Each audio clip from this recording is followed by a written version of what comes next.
fight for the center, d5, e4 squares, securing knight non-c3 position, preventing bishop d4, which is again quite a revolutionary concept at the time. Okay, and we're live. So welcome, folks, to day 2. This is the Kasparov Chess Foundation University Cup, where we've just begun round 6, where the 2 top teams facing off against each other, University of Texas, Rio Grande Valley versus St. Louis University. This is board 1. With me today, we've got joining very special guests, Grandmaster Alex Lenderman, who will be joining for the commentary, and of course, none other than Garry Kasparov, the 13th world champion. Garry, thank you for joining us. Yeah, it's always great watching the game. So that's all. All I can do now is just to watch the games. Yeah, have you been enjoying the game so far? Yeah, look, it's always entertaining to see how people manage. So now. This is always pleasure to see my former students. So I see Chandra now, Aksa Chandra. Though I'm not sure I would recommend playing g6 bishop g7, but Right. I would be very, very skeptical of giving up the center without any fight. But so that's everybody has his or her own choice of openings. Yeah, definitely looks just very comfortable for white so far.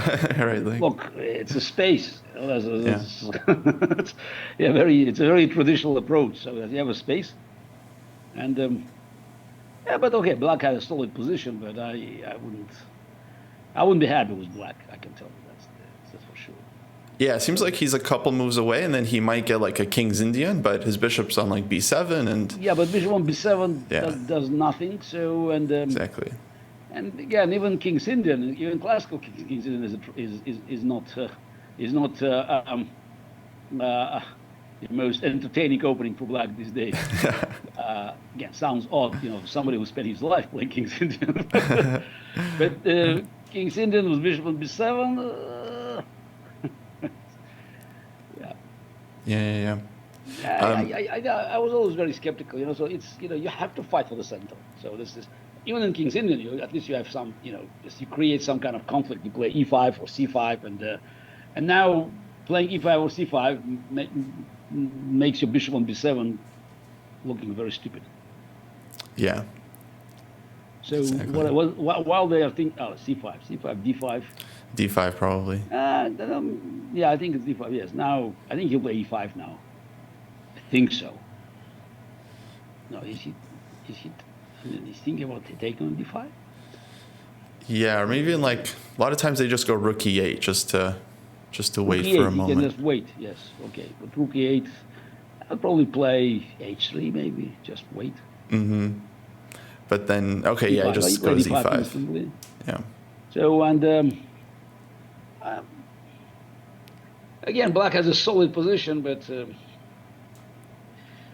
space. Yeah. He did get this c5 in, though, so sometimes I feel like it's hard to break through, because now he's just going to put the knight. It's hard to break through, but still doesn't. Knight b7, and he holds c5. Yeah. I know that in my experience, I've had a hard time playing such positions with white. I know that it's frustrating for me because the engine would always give +1 or bigger, but yet somehow in practical games, especially rapid, I would have a hard time actually proving it with white, and I would often get outplayed in these positions. So I know that even though it's definitely better for white, it's not that easy to play in my experience. I know. Yeah, Alex, you're absolutely right. It's in in some instances it's easy to play with black because there's very limited options. So you have less space. Mm-hmm. But at one point, I think white should play bishop g5. That's very useful. I think he just missed this moment. Now he should play g3, which is still okay. I think it's Vasilin Topalov did this idea. He induced it would be something like this. Yeah, I would just Petros and bishop. No, bishop h4. I think it's just... Oh, even h4. Oh, okay. Because I was thinking this idea where let's say after f5, takes. No. But this f5, G6 no. This you don't want. The idea is just you want them to play g5. So that's the and then I don't know. Maybe it's knight h5 now, and knight goes on f4. Maybe actually it's not that's bad now because there's no immediate breakthrough on the king side, the queen side. So that's why maybe it's not that bad for black. Anyway, so but in the game also, knight h5 is not okay. If you play rook e1, I would have played probably g3. Yeah, but what about f5? f5 if I go knight g5.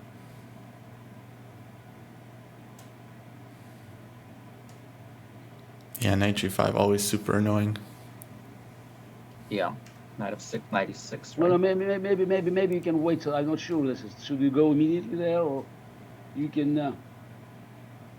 Because I don't want knight c6. I don't want to let knight to go on d4. Oh yeah. You don't want to let it happen. So so maybe you start with e takes f5 now. Probably g takes. Maybe f4 now. Yeah. It's not. Yeah, your knight on b8 doesn't look. Yeah, eventually you can play e4, but start doing something gradually doing something on that side. Kostya, I remember you won a nice game with black in a structure like this against one of my friends. Oh yeah. That's funny. No, you don't have to yeah, but that's I think it's white. White definitely has there's an advantage there. So by the way, I'm sure they made already many more moves. Yes. Yeah, let me just do this and this so that I get down.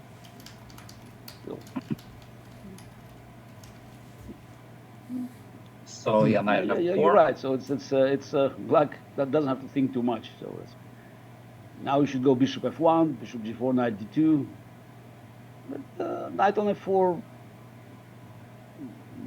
Knight on f4 is not okay. Knight d2 and. Yeah, it gets in the way sometimes. Mm-hmm. Yeah, but you have to f5 maybe at one point, trying to create. But it's still yeah. If you play f5 here, of course, white probably take here and then plays e5, right? And then white. That's bad. That's really bad. Mm-hmm. So queen f6 or bishop g4, one of those. So bishop g4, knight d2, and then what? Yeah. So what's next? Yeah, looks difficult to make progress. Yeah, because you still have to decide what to do with the knight on b8. So you probably should try to now bring knight, but knight b8, knight d7, g3. Then you have to go back on h5. Yes. Mm-hmm. Maybe that's still not the end of the world. Yeah. So what happens? Okay. What? So they played this and played rook e3. Yeah. Now knight d2. Wow.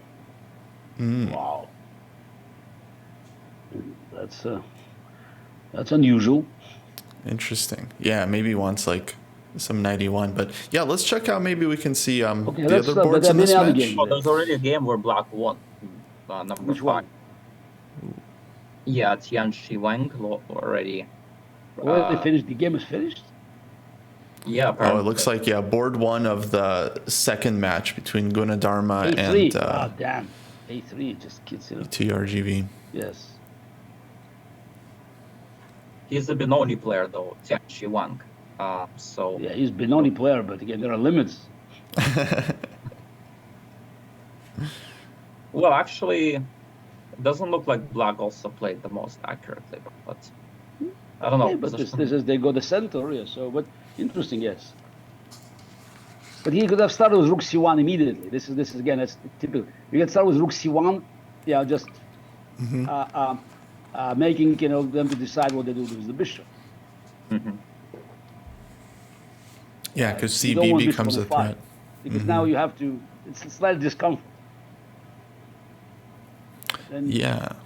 And then your next move will be you decide your next move after black response to the threat on knight on c6. Because if bishop b7, then you can play g3. Right. Which probably would happen. Yeah. And then it's fine for white. Yeah. And Right g3 there. bishop f5. Now you can play rook c8. Exactly. So this is you already managed to bring these pieces. Mm-hmm. Yeah, white needs another tempo to deal with this d pawn or knight h4 or something like this. Oh my god. So he wasted so much time. Oof. And now it's bad. Again, Well, it's this bad. move I think is bad because it weakens also this square. We can start with knight b3 probably. Still, they don't have to give it up instantly. But Yeah. still, it's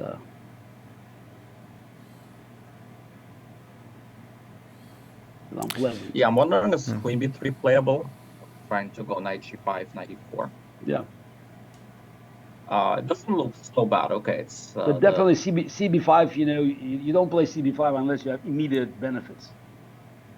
Yeah. Right. Yeah, it just kind of looks like a normal version, except like white is playing black essentially in the Benoni, but not even. Yeah, but also the pin is very great. unpleasant. So he had the chance to escape from pin, and now the pin is queen h5. Well, it's still unclear, right? Like there's still complications. Like f3, knight b7. There's yeah, it still looks like a complicated fight. But here he made a mistake. But definitely not bishop f3. Yes. Well, even bishop f3 is not so bad, but wow, he has an exchange of queens. Yeah, the exchange of queens looks like pretty logical. Yep. Yeah, you're forced. Oh, you haven't have some tactic. Ooh, wow. It's concrete line. You can start with knight f6. Yes. Somehow black didn't do well. I think this is yes. Yeah. So, but yeah, it was never. These positions with Benoni, they're never that easy. I think like it's always an advantage, but they're hard to play sometimes. Yeah. So how did he end up? Yeah, the game's already over, so something must have. Yeah, with knight f3 is just it's keeping the queens. Whew. Yeah, here he blundered knight f6. Oh, he blundered this. Yeah. Oof. He blundered tactically. Yeah, but he deserved to lose. So. Yeah. There's also some other game. Oh, Onion beat Oparin. This is interesting. Wow, that's another grandmaster. Oh, so this is Texas Tech against Mizzou. And Oparin is a very strong grandmaster. He's almost 2,700. Yeah. Yeah, I think he's the highest rated player in the tournament.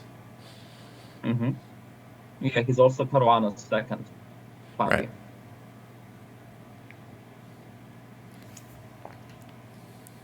Oh, he. I don't like h6. H6 doesn't work. In this. No. But no. I say this is the.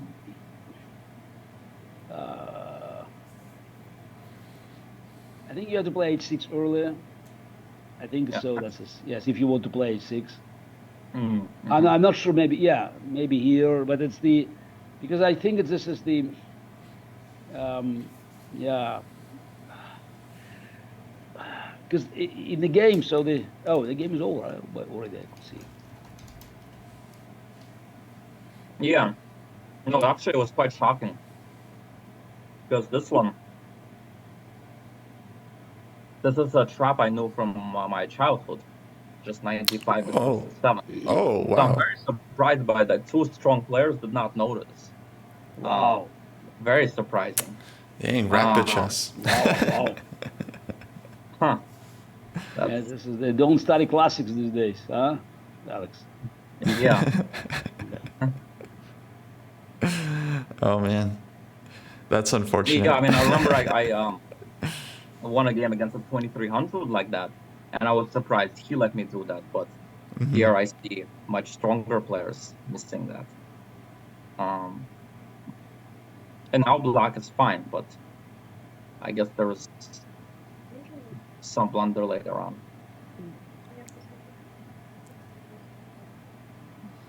Oh, 25 was a tactical. My God, this is a blunder, huh? Yeah. Whoa. Just knight g4, knight f6? Wow. Knight g4, over. Resign, 57. Oh, it just takes. Oh, even simpler. Yeah. Wow. Surprisingly bad game. Maybe we should go back to these games. Sure, yeah, let's see some live games. So top match, actually, all four boards still looks playing, like still playing. So with this game, board 1. So it was this 91, bishop h6, 93, bishop g5, rook e1, h5. And black seems to be getting decent counterplay, but still the b file is quite pleasant for white. Yeah, do you believe in this, Gary? I feel like King's Indian usually you need the pawns first to... Yeah, but this is, I don't see what it's the, yeah, I'm trying to understand, so what the, should you play g3 and just, or, and think how just to put my rook b7, bishop c8, yes? But maybe you don't have, maybe you can start with rook b3. Oh, took here. Ooh, trades. Well, e5 now, maybe? Must be going for e5, yeah, knight e4. No, but there's no, black has no, still, yes, you have time, though black wants to play queen e5 now, yes? But I think he wants to just go e5 right now. Yeah, I was thinking also. Like take knight e4, queen e7. d6, maybe. d6. Yeah, he only has 35 seconds, so not a lot of time for white. So it's just a blitz game now, basically. Yeah, in the meantime, we have a result. Ekin Barris was able to win against Talia.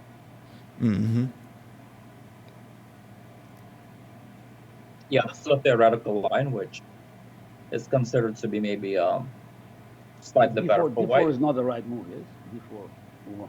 Yeah, I don't think so. Yeah, I think it's equal black. What bishop e6 or the DC? I don't remember, but it's something like that. Yeah, I think DC4, yes, and then bishop e6. I think so. Yeah, just trying to exchange bishops, yes. That's I kind of remember that. Yeah. I also Wow! Why not bishop takes h7? Huh? They're just blundering right and left, left and right. Yeah, a lot of tactics. Yeah, just mutual blindness. Yes. Still bishop h7. Yeah. I mean, what's the point of putting your queen on h4, bishop d3? Yeah, but I don't know why white play rook e1. F4 was much stronger, I think. Just F4 and 4 e5. F4, e5. That is just, I think it looks lost to me. Yeah, looks really nice.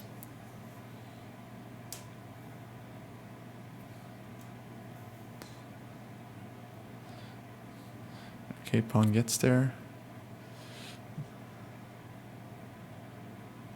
And now, yeah, nice endgame, yeah. No, it's 6 yeah. Oof. No, it's not. Okay. Let's check Gabriela against Sean Rodriguez. So Gabriela played an opening line that I recently played with very bad success. I lost with white badly to a student in Slu, but Surin. He just equalized easily, and then I got slightly worse, and then I just collapsed. Yeah, and we had this exact thing. Oh, A3. Yeah, I've also lost in this line recently. I feel like it's fun for white. Yeah, bishop g5. No, I meant I lost with white. In playing this line. Yeah, I think black should prevent, the pin, yes, because you have either play h6 or knight e4, c4 probably. Yes, I don't know. Not bishop f5. I think h6 is definitely a move there. We should do something more, because bishop g5, then white has comfortable game. That's Yeah. it. Mhm. Uh,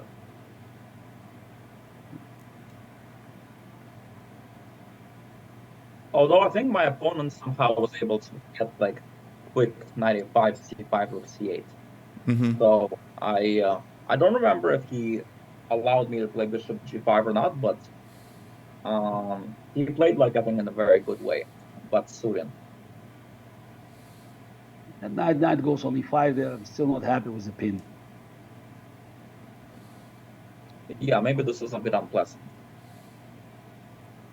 Ah. Gabriela, I've played her. I think she is quite good theoretically. Yeah. Yeah. Good rapid player as well. Wow, this game looks very sharp. Looks like she outplayed Sean Rodrigue, which is, well, maybe not actually. No, it's I think white could do better definitely, but now it's a draw. But it seems that he outplayed him in this end game.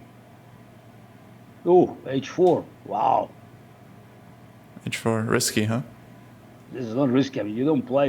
You're weaker on the king side, so Mm-hmm.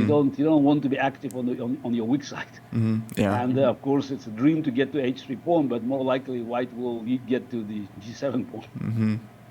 Yeah. No, that's.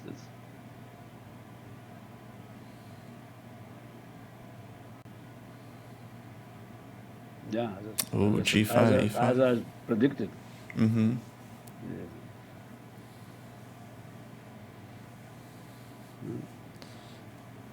Okay, see, and now they're down to 15 seconds for white.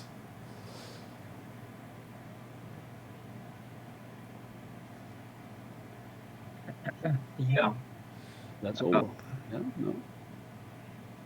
Okay. But how does white win this? G7 pawn is annoying, huh? Why he's moving h pawn? You know, he has to bring rook there on h5. Well, there is rook e6, rook h6. Yeah, but now rook e6. But he could have started with rook e5, rook h5. I don't know, at one point. Anyway, so it's the. Yeah, they have seconds, so it's Rook e6 now, yes.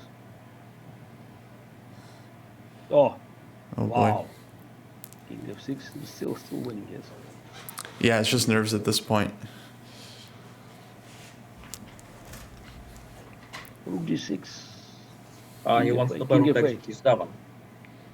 Ah, no, that's not. Wow. Oh. Why not king f8? King f8, of course. King f8 and rook f7. That's it. Yeah. Oh, Yeah, wow. winning Could have been winning. Yeah, rook f8, rook g7. Now it's a draw. Yeah. Well, it's even if the pawn on b3 is gone, even if there's no pawn on b3, it's still not easy to win even then. Although it is winning. But Right. yeah, with the pawn on h4, it's not that easy anymore. But with this b pawn, it should be. Pawn h4 is still winning. Again, this It is is the key still winning, because king can escape from h5, g4. That's what I remember. But the problem is with pawn on b3, what can you do? Yeah. Yeah, exactly. Oh, they b2 are- now? He's waiting. That's it. Ah, well, Yeah. okay. He even managed to blunder this. So Okay. board 2 is a draw. Oh, all the who results won? Who have won come the in. key So match? Board 1 is a draw. looks like match was drawn actually. They both scored 1 win and Yeah, let's finished see what happened 2-2. in this. So he did play e5 actually. That's interesting. Yeah.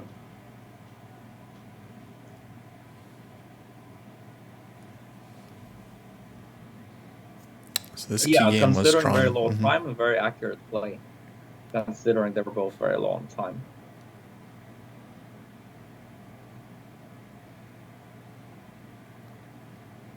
Yeah, maybe. Yeah, inaccuracy stars have, but they both have no times, so it's understandable. Mhm. Yeah, now they started making mistakes. Yeah. Yeah, rook d1 was a winning move apparently, but played there and okay, it became a draw. And then Sila Kaglar was able to win against Anna Shamatova. So Silla scored key point for St. Louis to tie the match up. C3, wow. Yeah, how can you play C3? Yeah. C4, of Yeah. course, that's the. C4 Yeah, feels. I don't know. There's all this theory today. Could be. Really? Could be It's true? move. No, I don't think so. It's No, C4, I remember. Knight D5, E5.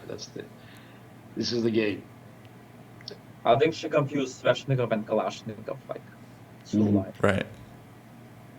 So okay, so the still is the fight for the title is still Oh, on. Black Yeah? in a much better position, but then lost. Yeah, I'll just update the standings. So 4 teams now are on 5.5, including St. Louis University, UTRGV, these 2 teams, Texas Tech University, and Gunadharma University, all on 5.5. So next round, I think we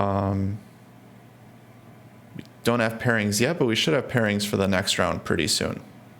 But I think we'll have some time. Next round I think is not for like 10 minutes or so. Yeah, it's gonna be another 10 minutes at least. Okay, very good, guys. So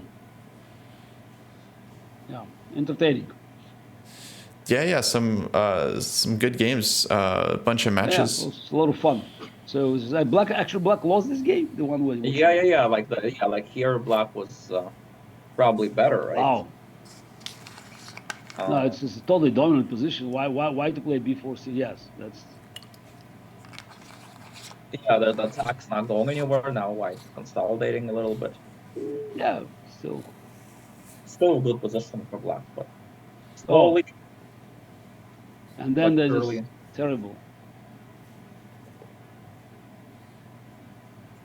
Yeah, slowly but surely White consolidated. White is a better player. Right? No, of course, because knight is still on B6. This knight could be on C5 at one point, and he didn't have to play A4. So you simply bring knight on C5 ages ago. So yeah. Some at one like point. So even here, maybe. Maybe knight D7 without even taking on. Oh, actually, you got to play knight A4 here. Knight A4. That's the right. No. Knight A4 he did. Of course. With tempo. Yeah, exactly. Yeah. Mm-hmm. Yeah, it looks just nice for Black. Okay, guys. Okay, thank you, Garry, for joining us. It was a pleasure. Bye. Thank you. Thank you so much. We'll see you. Folks, we'll get in a... Alrighty, folks, we are back. In case you just missed it, we just had the legendary world champion Garry Kasparov on the stream, doing some commentary for that first round. Alex, I feel like that went by very fast. Yeah, it did. It was very fun, though, to watch some games with him. Also very instructive, the way he just, quickly evaluates positions. But yeah, so that was just the end of round 6, folks. We got 3 more rounds to go. The tournament is a rapid event. For anyone that missed it, time control is 10+3. Actually, let me type a quick message of info for the chat that we can pin. In the meantime, Alex, maybe we could look at some of the games from some of the other matches. I saw there was a big match between Texas Tech and Mizzou that we just saw a little bit of. We did see the game Simon Heinen against Oparin, where there was a very shocking double blunder where they both did not see this tactic for some reason, which is one of the most basic tactics there is in the QGD. Very surprising to see some GMs not spotted. But I guess it does happen sometimes. There's also a game, Luka Vujashlevich against Alexei Sorokin, where Luka, he's also kind of a theoretical player, I think. Yeah, they played a very sharp group. But looks like Black is a little bit more in prep. That's why it is consuming a lot of time here for a rapid game.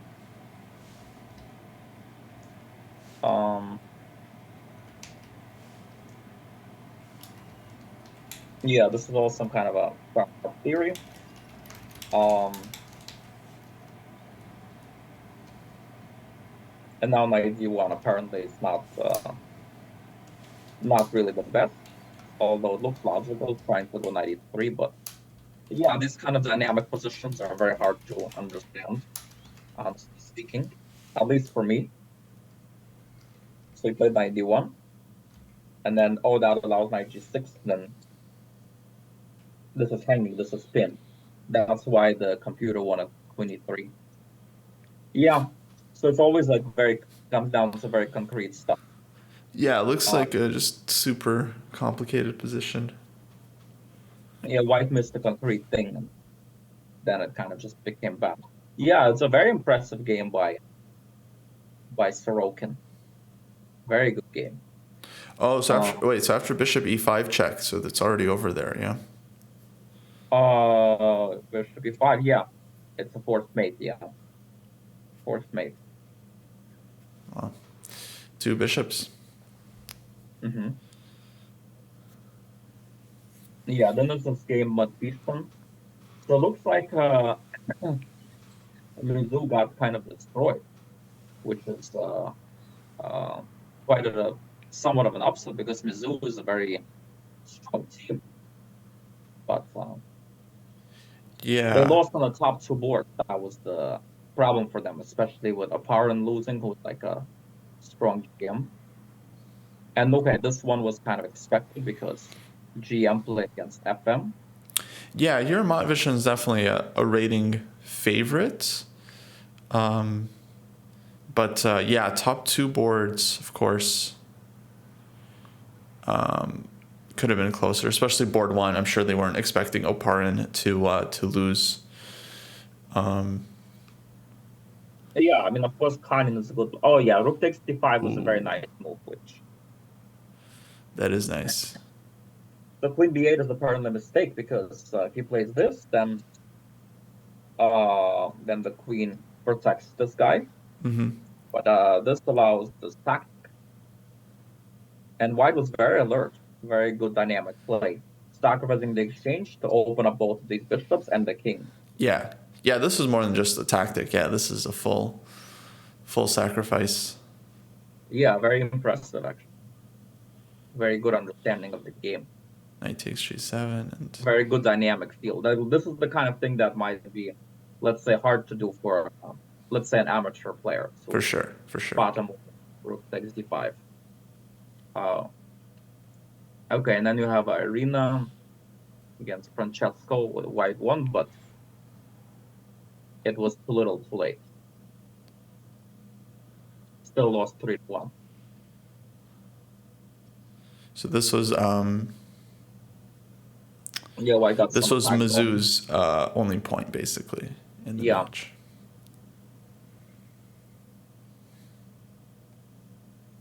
How did Dallas do? I think UTD lost, right? With Shitko, Brodsky, Rahul, and I guess Barrett, or I don't know. Yeah, let me see. So UT Dallas. So their B team is doing well. They have 5 out of 6. Their A team, yeah, it looks like they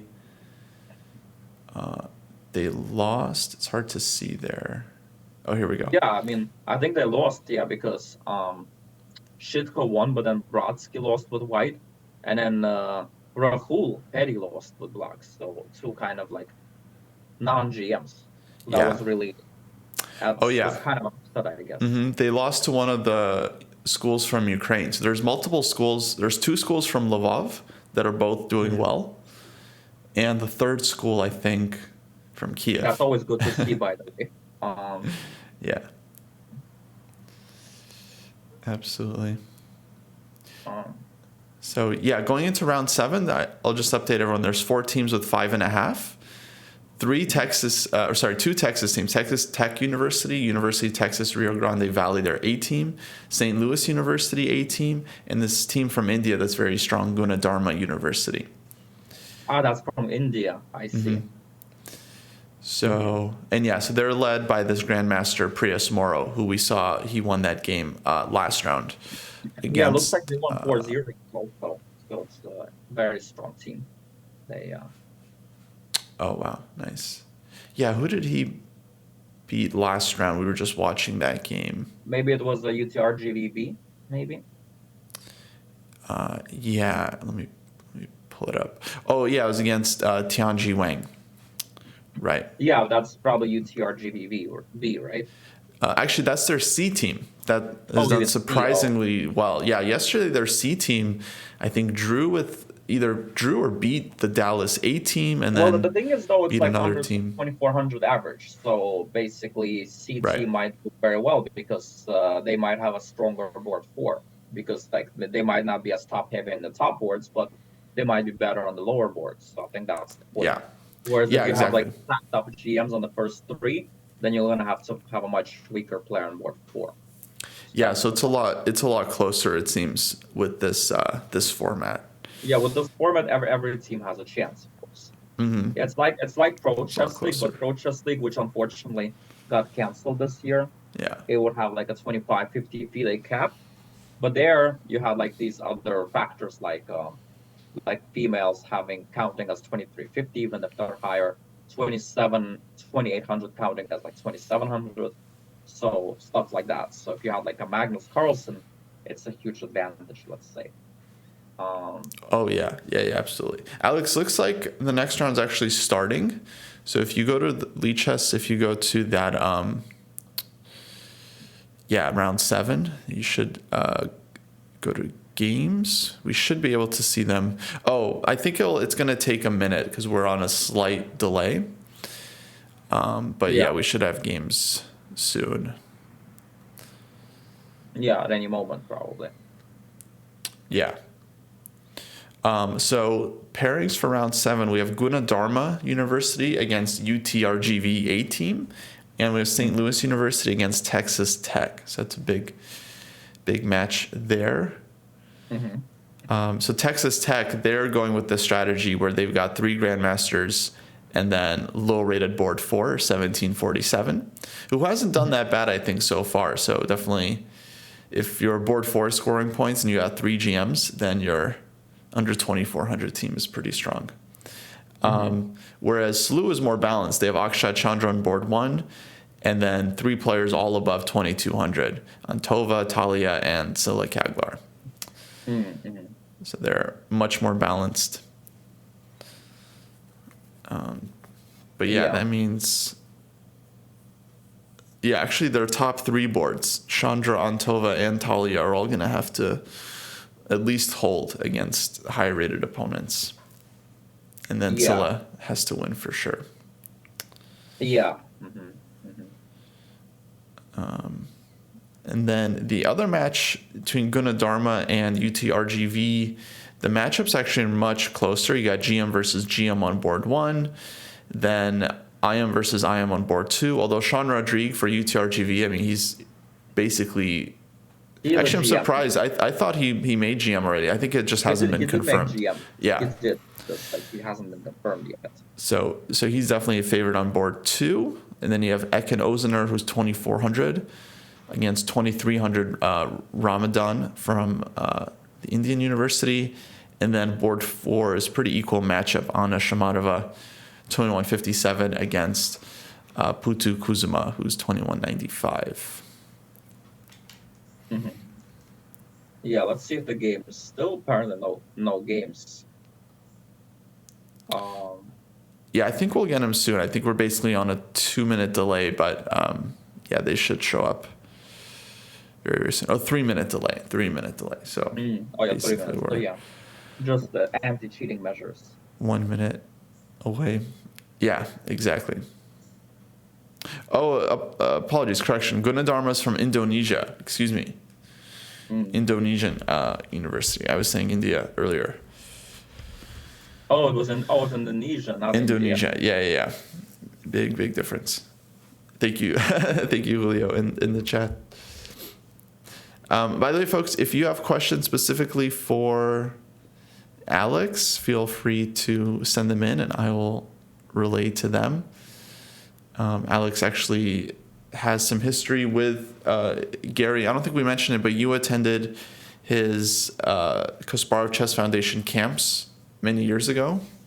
Yeah, I think it was like at the beginning of it was like a year after Garry retired officially from tournaments. I remember he retired in 2005, and my first camp I attended was in like New York City, Um, and I just came off of winning the World Youth under 16 years old, so I was considered a kind of a talent. I was like Nice. an IM at 16 years old. And I remember in that camp, there was this very young kid, Ray Robson, who was 11 years old, and already like a very strong player. Like he was, I don't remember if he was a master already or like still 2000, but like I remember he was there, and I remember Garry was very fond of him, and obviously he became a super strong player, 2700. Ended up having a better chess career than I did. No, I mean, you've done pretty well. It's all relative, right? Yeah. I think given my talent level and given, I could have probably done better, but okay, that such as life, right? Yeah. Like my peak was 2654 FIDE, and Fabiano Caruana, with whom I was like growing up. We grew up at the same time at the Marshall Chess Club when we were both kids. And I actually used to do very well against him in our games. But yeah, he obviously surpassed me quite because he trained in the good way compared to me. I was a bit lazy always, and I was always having doubts about chess career. And he was just very determined. Well, also, I mean, he moved to Europe, right, and started playing tons of events. Yeah. But for example, Sam Shankland, me and Sam were roughly the same level, I would say, from 2009 to 2012. And we were kind of improving at the same pace. But then I would say from a certain point on, he just started improving much quicker. And again, there are just some players who are more hardworking, more determined. And I was always a little bit lazy to do like the most difficult work, unfortunately. Which is why, 2700 was going to be very hard for me, unless I would, be a chess fanatic and, be determined to do the most difficult work, right, and really deny myself. But yeah, so it's a bit regrettable that I wasn't able to, but okay. I mean, it's life, right? Yeah, absolutely. Well, question for you: do you have any fond memories from those camps? Yeah, I think they were pretty good. I wouldn't say I remember it that well, but I do remember I showed him a couple of my games, and he kind of seemed a bit sarcastic of my games because I was a child, 16 years old, but in my social skills and my kind of the way I expressed myself and even in the way I thought about chess, I was like very childish. And like I showed him a couple of games that I played in game 30s where I won against some strong players. But like my games were not like the most mature. So he would sometimes be laughing at me a little bit and be a bit sarcastic. Not like necessarily in such a bad way, but like I remember it was, I was a kid, what to do. And but I remember it wasn't just with me; it was with the other players too. And I won't mention names, but there were even some young players who came out even crying a little bit after some of the things he said. But I won't mention whom because it's live on air. But yeah, he sometimes was a bit rough around the edges, but I think in a nice way. I think the sessions were a lot of fun, and of course it would be a great privilege for me to be in more of them. And I think I would honestly probably benefit much more from them now as an adult player than when I was a kid, because I think I was still not very mature as a person or as a player to get the most out of such good training. Yeah, I guess, I mean, yeah, as an adult, it's like you really value that honest feedback. Whereas a kid, you're just like, oh no.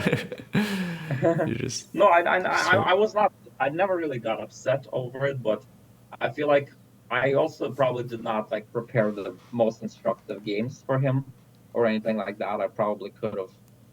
I don't know. I think if I was more mature, I could have like got more out of the training like that. And I remember, when I in 2017, when Max Lugi had the camp with where he invited the other top world champion Anatoly Karpov.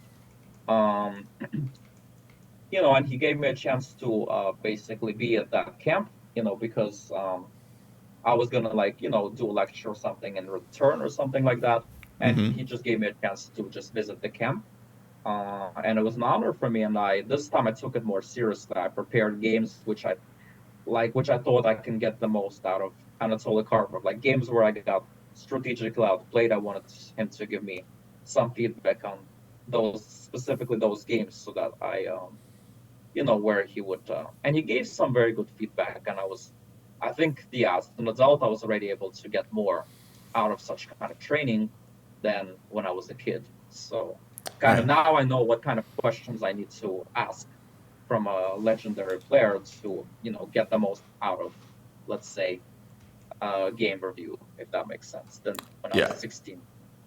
Totally. Alex, I think we're having issues with the broadcast, but I'm going to send you a Zoom link here. You can go to this page as well to get the games. But then you'll have to kind of click on them one by one, but you'll see them there. But do you see my thing, or? Yeah, I see the games on your screen. Mm-hmm. So maybe we can, pick one and go to it. Okay, so the first game was Brasimiro Praise Moro. I don't even know who that is. He's a GM. How do I not know that is? That's interesting. Yeah, so he's the top board from this school from Indonesia. Where is he from even? Is he from Indonesia, actually? I would assume so, yeah. Oh, because At least that's he's interesting, because I'm not really going to school there. aware. I'm not really aware of any top Indonesian players besides there are two that I know. You have Irene Sukandar. So Sukandar, yes, that's the one I was thinking of, and Migranto Susanto. Right. I don't know any other players from Indonesia, so now I guess I know a third one. Yeah, could be new talent, absolutely. Just get the clock up for everyone. So he's playing black here, or? Well, it doesn't seem like he has a GM. Oh no, he's playing white. He's playing white against Gleb Dudin from. Okay, interestingly, Gleb Dudin doesn't have a GM. UTRGV. By the way, this was a very interesting line. I played it myself with black against Andrew Hung. I did go on to lose the game. He played a great game against me. Mm-hmm. Andrew Hung, that is. But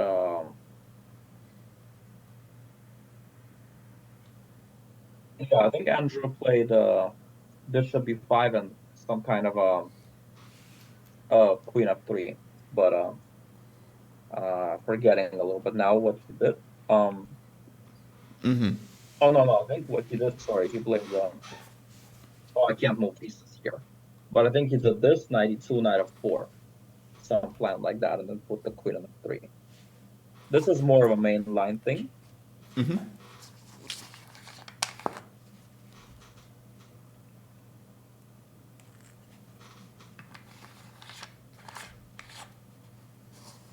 Yeah, now rook e4 is a threat. Yeah, so looks like the player with white does not have a GM title next to him. Yeah, I think it's just because they're using their Lichess accounts. Mm-hmm.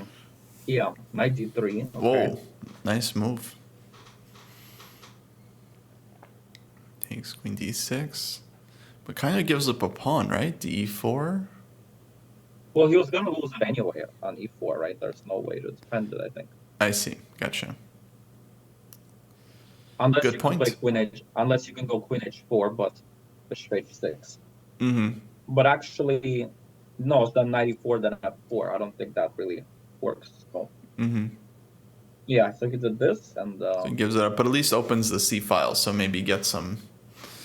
I mean, bishop on g7 is strong, yeah. Yeah, exactly. Yeah, to me it looks like black's fine, but but I'm not like a biggest expert on fianchetto bishop positions.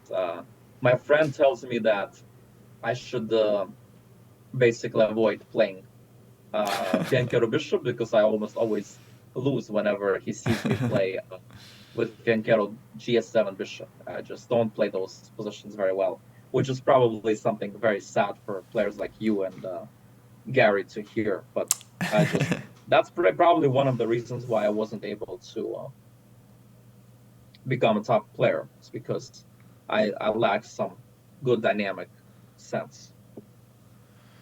Oh, I don't know. I mean, yeah, these positions are fun, but yeah, of course they are risky. Yeah, just have to have a good But I don't know. I mean, in rapid, this is rapid chess, yeah. So it feels like you get many more chances in rapid than in classical in these positions. Mm-hmm. Yeah.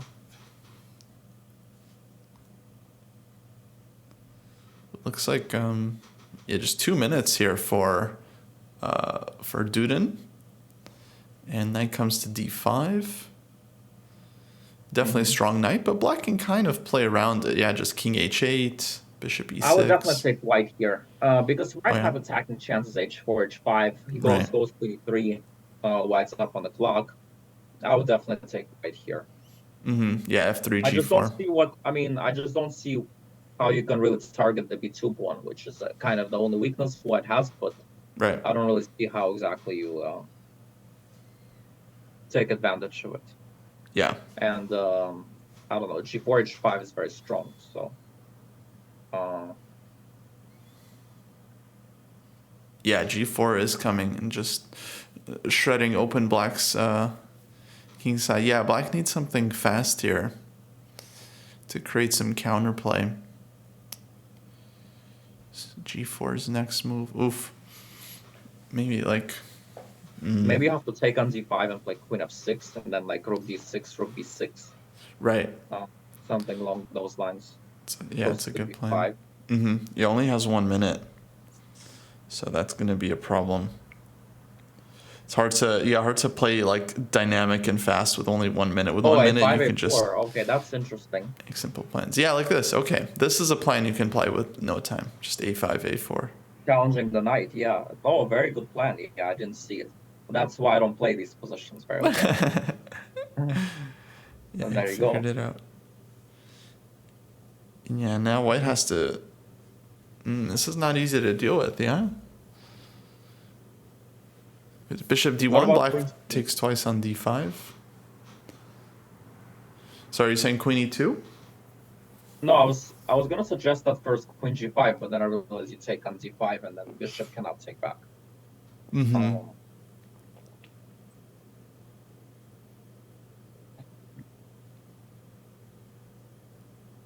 Oh, but if queen e2, black just trades queens, takes on g4, exactly.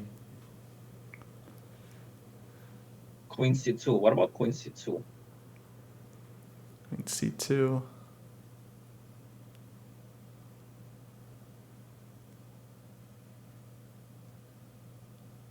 Yeah, maybe.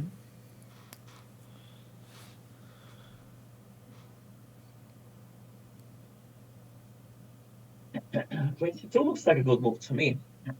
Because, yeah, then rook c8, 97 you have, and a bishop d5, and then queen b3. So I guess I would probably play queen c2 at this point. I would try to play on the clock as well. For sure. Yeah, that's what I like to do a lot in chess. Play too much. But the thing is now it doesn't work anymore because the kids these days are too good. Yeah, they're fast. Yeah, exactly. Yeah. So, yeah, like all these strategies that I used to work very well for me in my chess career, they just don't work well anymore. My rating keeps going down, down, down, down. Oh, he does fine queen c2. Like now my rating is 25-21, and I had 26-54 FIDE. Yeah, but everyone's gone down. There's been a big deflation, it feels like. Except for Hikaru. Hikaru went up. Only Hikaru, yeah, has managed, exactly. Yeah.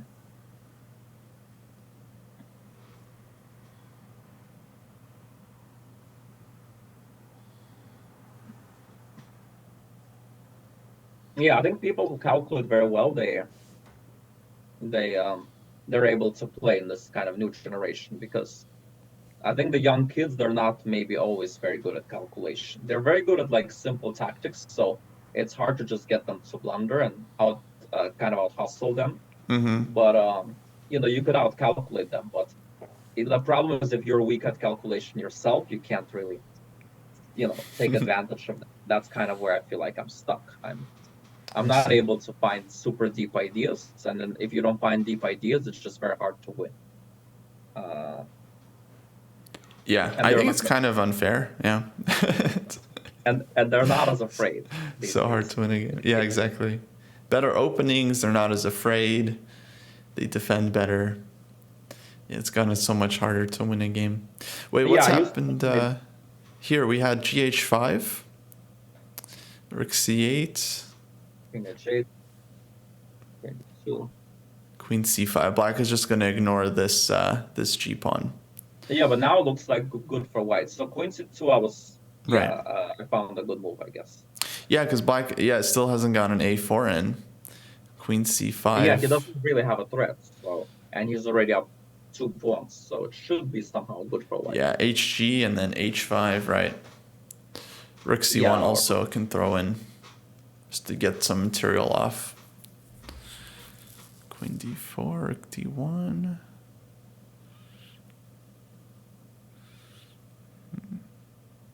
Okay, repeats once, maybe hesitating a little bit.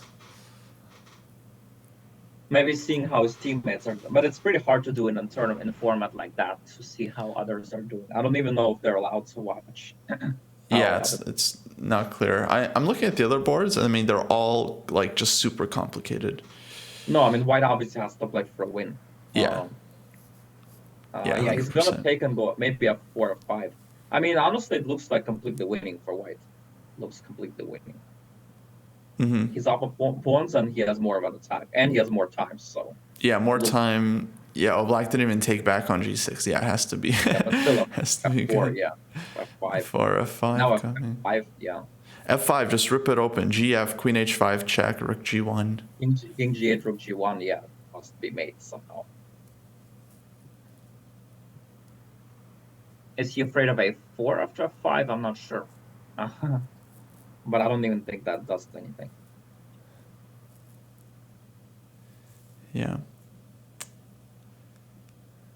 H5 is not as clear. Maybe H5, G5. Although it's, played F5, A4. So A4 By the way, there's only also move. FG is also interesting. That's that. Threatening May with Queen H5 check. I think Bishop H6. Bishop H6. Problem. Wait. Oh, really? Rook F2, wow. Oh, wait, does it actually work? I mean, I don't believe it. Like Rook F1 or something? Oh, Rook B2, Rook B2. Oh, Rook B2, okay. Oh, shoot. Maybe check first and then Rook F1. But Rook is defended, so black is starting to take on B3. Uh-oh. Oh, wow. Wait. This could like get tricky. Okay. Yeah, very tricky. Maybe Knight F6, though? Knight F6, yeah. And then take on E6, Queen H7, Rook F1 check. And Bishop on G7 will hang. Knight F6. If Bishop takes and Bishop E6, and if Rook takes, Rook D8, perhaps? Rook D8?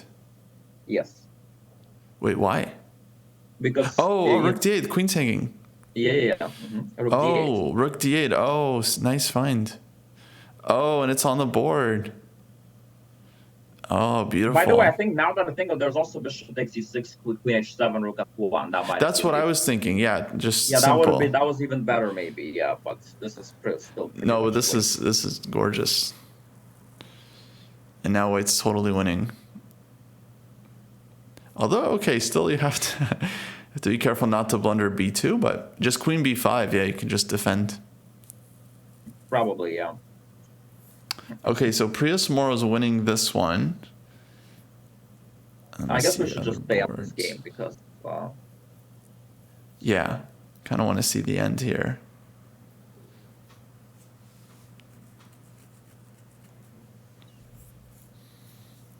Queen C6 to go Queen D5.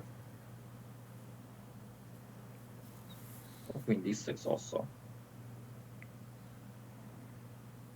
Yeah, but no way Black survives this with these kingside pawns just way too strong. I think even h5, h6 wins. Yeah. But he's thinking for a long time, though. That's a bit concerning. Maybe worried about rook f2. h6, I think it's... Mm-hmm. Oh, no, there's... Yeah, he's thinking a long time. Okay, he's really unsure, maybe nervous. Yeah, definitely. Well, 10 seconds. Rook d1. Yeah, actually, I think this could go either way. I think Black, White could still just blunder and White's lose this. still a big favorite, of course. Yeah, for sure. White will still win. Expect him to win, but yeah, obviously. Okay, you could just take that.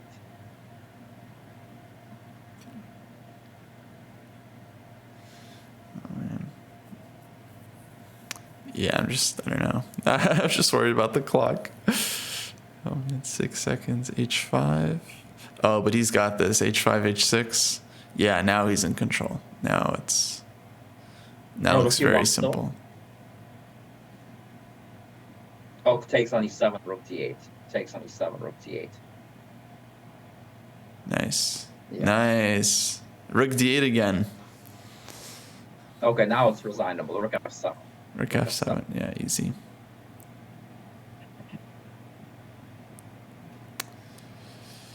Rook f7. Yeah, nothing to calculate. And resigned. Okay, Yeah. let's check out maybe Eken Ozener. Looks like board 2. Black. Oh, he's winning this. Yeah, totally winning now. Yeah, very well played game there by Pruess Moro. But here, UTRGV is going to score a revenge point. Wait. Is it... Wait. Well, on the first board, White won. So on this board, Black, if Black wins, then isn't it 2-0 actually? Oh, sorry. So this is board 3 actually. So board 2 was a draw. Board 2 was a draw. So board 3, they're evening up the score. Yeah. And then, so it all comes down to this board 4 game between Shamatova and Kusuma, which is ongoing. And White is completely winning. White's completely winning. Wow, I think Black was doing well earlier, but I think they must have sacrificed a piece or something, and it didn't work out, because this is just full bishop up for White. So if Shamatova wins this, then she wins the match for UTRGV. And they will get at least a tie for first, because there's another 2 teams with 5.5 points. And that match was tied 2-2. So St. Louis University against Texas Tech, it was tied 2-2. Which means UTRGV, if they win this game, should be leading the tournament. 6.5 points. We would expect them to win this one. Yeah. Although we never know, but... Yeah, you never know. You know, Shamatova last time lost the key game that caused them not to win the match, but now it will be a nice revenge for her. Yeah, definitely. But this should be pretty straightforward. Bring the king. Well, it's still wait, king before king c3. I mean, Black is coming in. Yeah. Well, king e4, rook f7 should still be winning, but remember White's low. Even if you trade rooks here, right? I mean, just bring the king d6. This was a good move, by the way. Rook b6, Right. yeah. Rook d6, that's killer. Maybe Black should have tried b5 first. Mm-hmm. b5 on the previous move. Definitely. Actually, Now b5's too late. Yeah, that could have been tricky. Oh, wait. A4. No, rook a6, rook a6. Yeah, don't take that.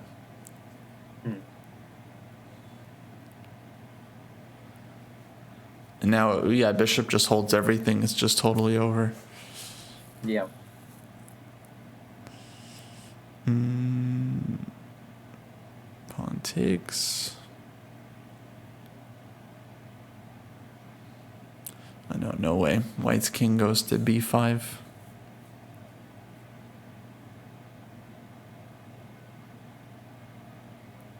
b5. Well, Black will still play for the sake of the team, and because with low time anything can happen, but it's totally winning. Yeah. Wait, why did they give up the c3 though? That's makes it unnecessarily complicated. Yeah, well, that's wait, no. surprising. I guess we spoke too early. Wait. Yeah. Oh no, it could be some drama. I thought it was just dead. Oh, it is. It's still dead, but like now there's. No. I mean, now you gotta be like, you gotta be precise. I mean. No, you can always give the bishop for the pawn. Like the b pawn is pretty easily winning with Black king so far away.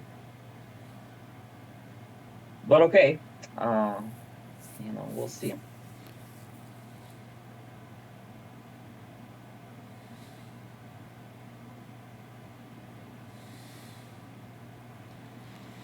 Yeah, Okay. just give up the bishop for the pawn. Yeah, now rook and pawn are so advanced that you could just take. Yeah, I don't know why rook e5. That's I think she wants rook d5 and just super but clean. why? Just take and go b6. What's the point? Just even cleaner. Yeah. Okay, so she gets the job done. That means UTRGV wins 2.5, 1.5. It's a very strong team from Indonesia. I think most games are done, but there might be a few more remaining. Looks like Dimitris Alexakis is still playing from Athens. Don't know if you see that game. Let's see actually if this is like so see now this is shown here, so okay, we can go back to this page because it's easier to switch through the games if you want to open one up. wait, so board 2 didn't even show here, interestingly enough. It's just Strange. Akshay Chandra beat Simon Hanin, which is a pretty big game for. Yeah, so this match was drawn 2-2. Because of a big win by Akshay against the higher rated Simon. Right, Akshat for St. Louis University scoring a big win, and then Silla, their board 4, also winning, and then Sorokin beat Texas Tech winning on boards 2 and 3.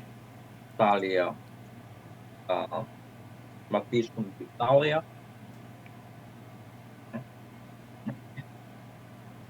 Okay, sharp game, looks like. Yeah, and Stila won with Black against the low rated. So let's see. I wonder if we have. I think we have standings. Yeah. So standings after this round, and we might look at some more games before the next round as well. Rook and bishop against rook. That's why there's so this game is going to be going for a little while. Okay, so this match is very much 68. Not over. And it started, and then 118. So okay, I think Black will hold this, I guess, because. But the match is over because White's team is leading 2-1. So White just needs to draw to win the match. White might not even realize that, but yeah, he might not there know. really isn't much to a risk though to play out rook and bishop against rook. It's hard to lose with White unless you get disconnected or flag. Flagging is the only risk, exactly. Or blundering the rook, and then even still, again, you should make a draw. But okay, anyway, it will be a draw. In 6 moves. Okay, so that means White here is playing for the University of Manila, and is he winning? Rook G2, Rook. I think it might H5? be winning at H6. Rook G2, Rook H6. Yeah, Rook H5 now. A draw. Wait, but the funny thing is, I think it's like one move away from mate. Did you get hit by the 50 move roll? Yes. If this was like literally one less move, White would win, because now next move is either checkmate or you have to take on d3. Wow. No, So but it's like literally. you could get one more move because you could go rook g4, Oh yeah, that's true. But rook yeah, like a5. yeah, it's like literally 2 moves away. He basically won Oh, the game, but then brutal. Dang. Well, okay, he still wins the match for his team, so I should be happy about that. But still, I mean, that's yeah. unlucky. Mm-hmm.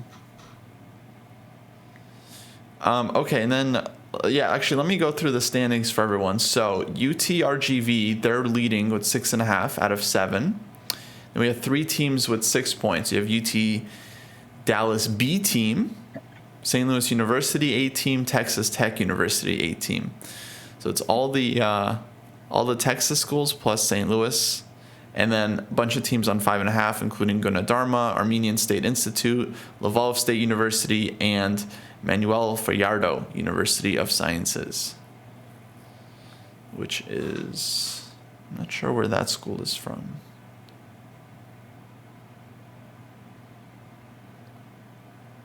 .cu.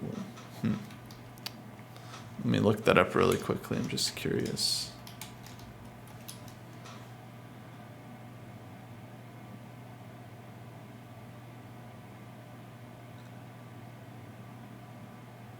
That school is in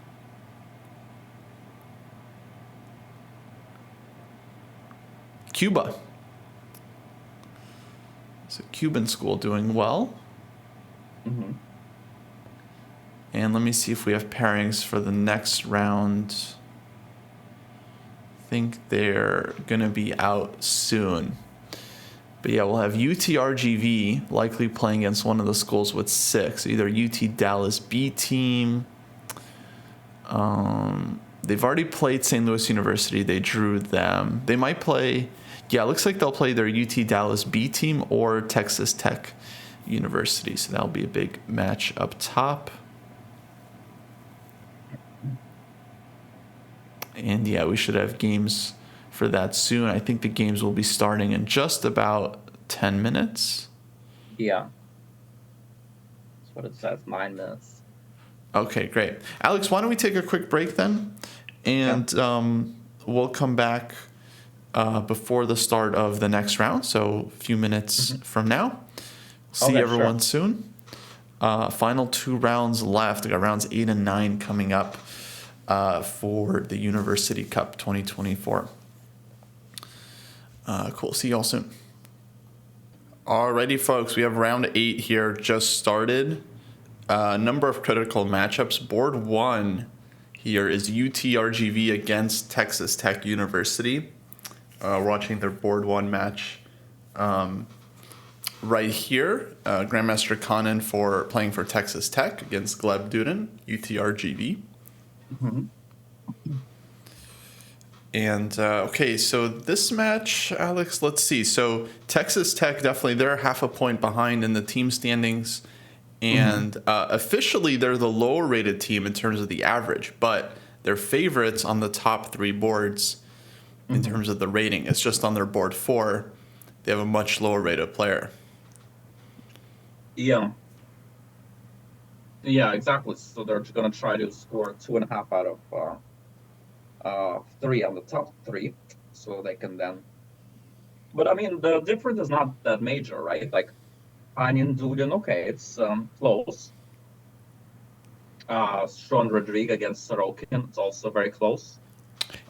Yeah, I mean, Sean Rodrigue, I don't know if we said he's we talked about how he's a grandmaster, but we didn't mention he's like world under 18 champion, a very strong player. Yeah.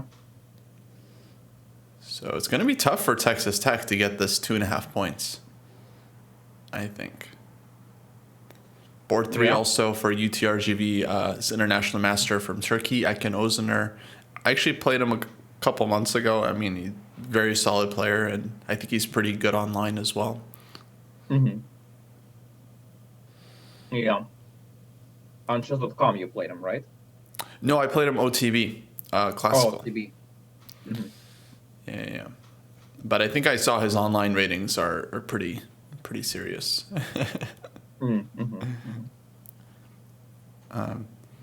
Okay, but this is the board 1 matchup. So Texas Tech has white on boards 1 and 3. And yeah, so what can we say about this game? I guess white got it's like a normal stuff. yeah.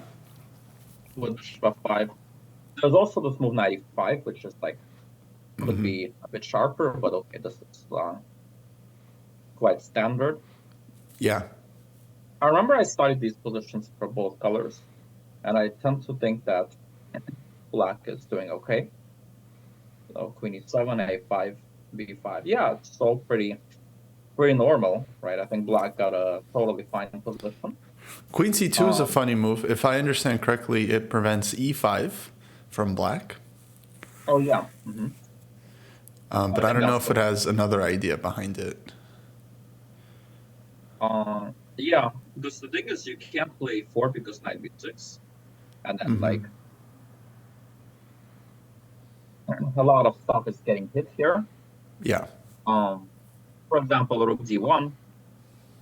Takes, and it's hanging.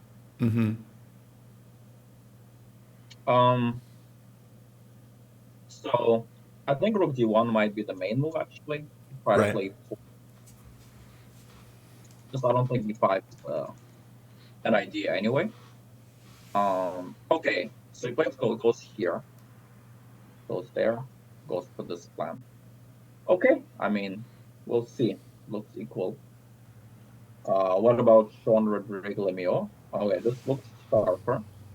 So yes, this is board 2, right? Bishop a4, yeah. People, it might seem like a strange move to some of the less experienced players, but the point is that black often played a6, b5, so it's kind of like a waiting move to try to go c3, bishop c2, d4, getting the bishop out of the way as quickly as possible. There are like a lot of subtleties behind the move. Yeah, and here he executes that idea. Right. So black wants to prevent d4 by playing en passant. Like if d4, take here. Not letting white get this huge center. Because as Garry said, center is very important space. So he didn't let them get space.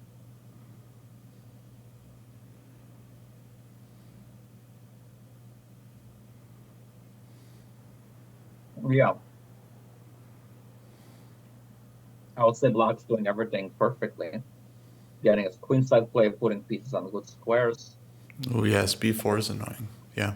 Yeah, and then, the game becomes tactical. So, yeah, black decided to go for this double-edged decision, which, okay, may or may not be best. There is also a play move like queen b6, still cannot take because takes, and then preparing. It's probably very comfortable for black, preparing a5. But okay, instead, Sorokin goes for something sharp, concrete. It sacks the pawn, but in return, he's getting some activity in the center. And getting a pawn majority in the center as well. But at the end of the day, I don't know. I don't think black got what they wanted. Yeah, I mean, it feels like a pawn. Yeah, for sure. Maybe there's some compensation, but not. Yeah, it didn't look like what he did was very, very convincing somehow. I think he over-evaluated his position. I mean, maybe he's still okay, but it's very. You have to play very precise. So one of these positions, engine could play well, but for human, it's not that easy. Right. Yeah, and here I think white is just better. So, okay.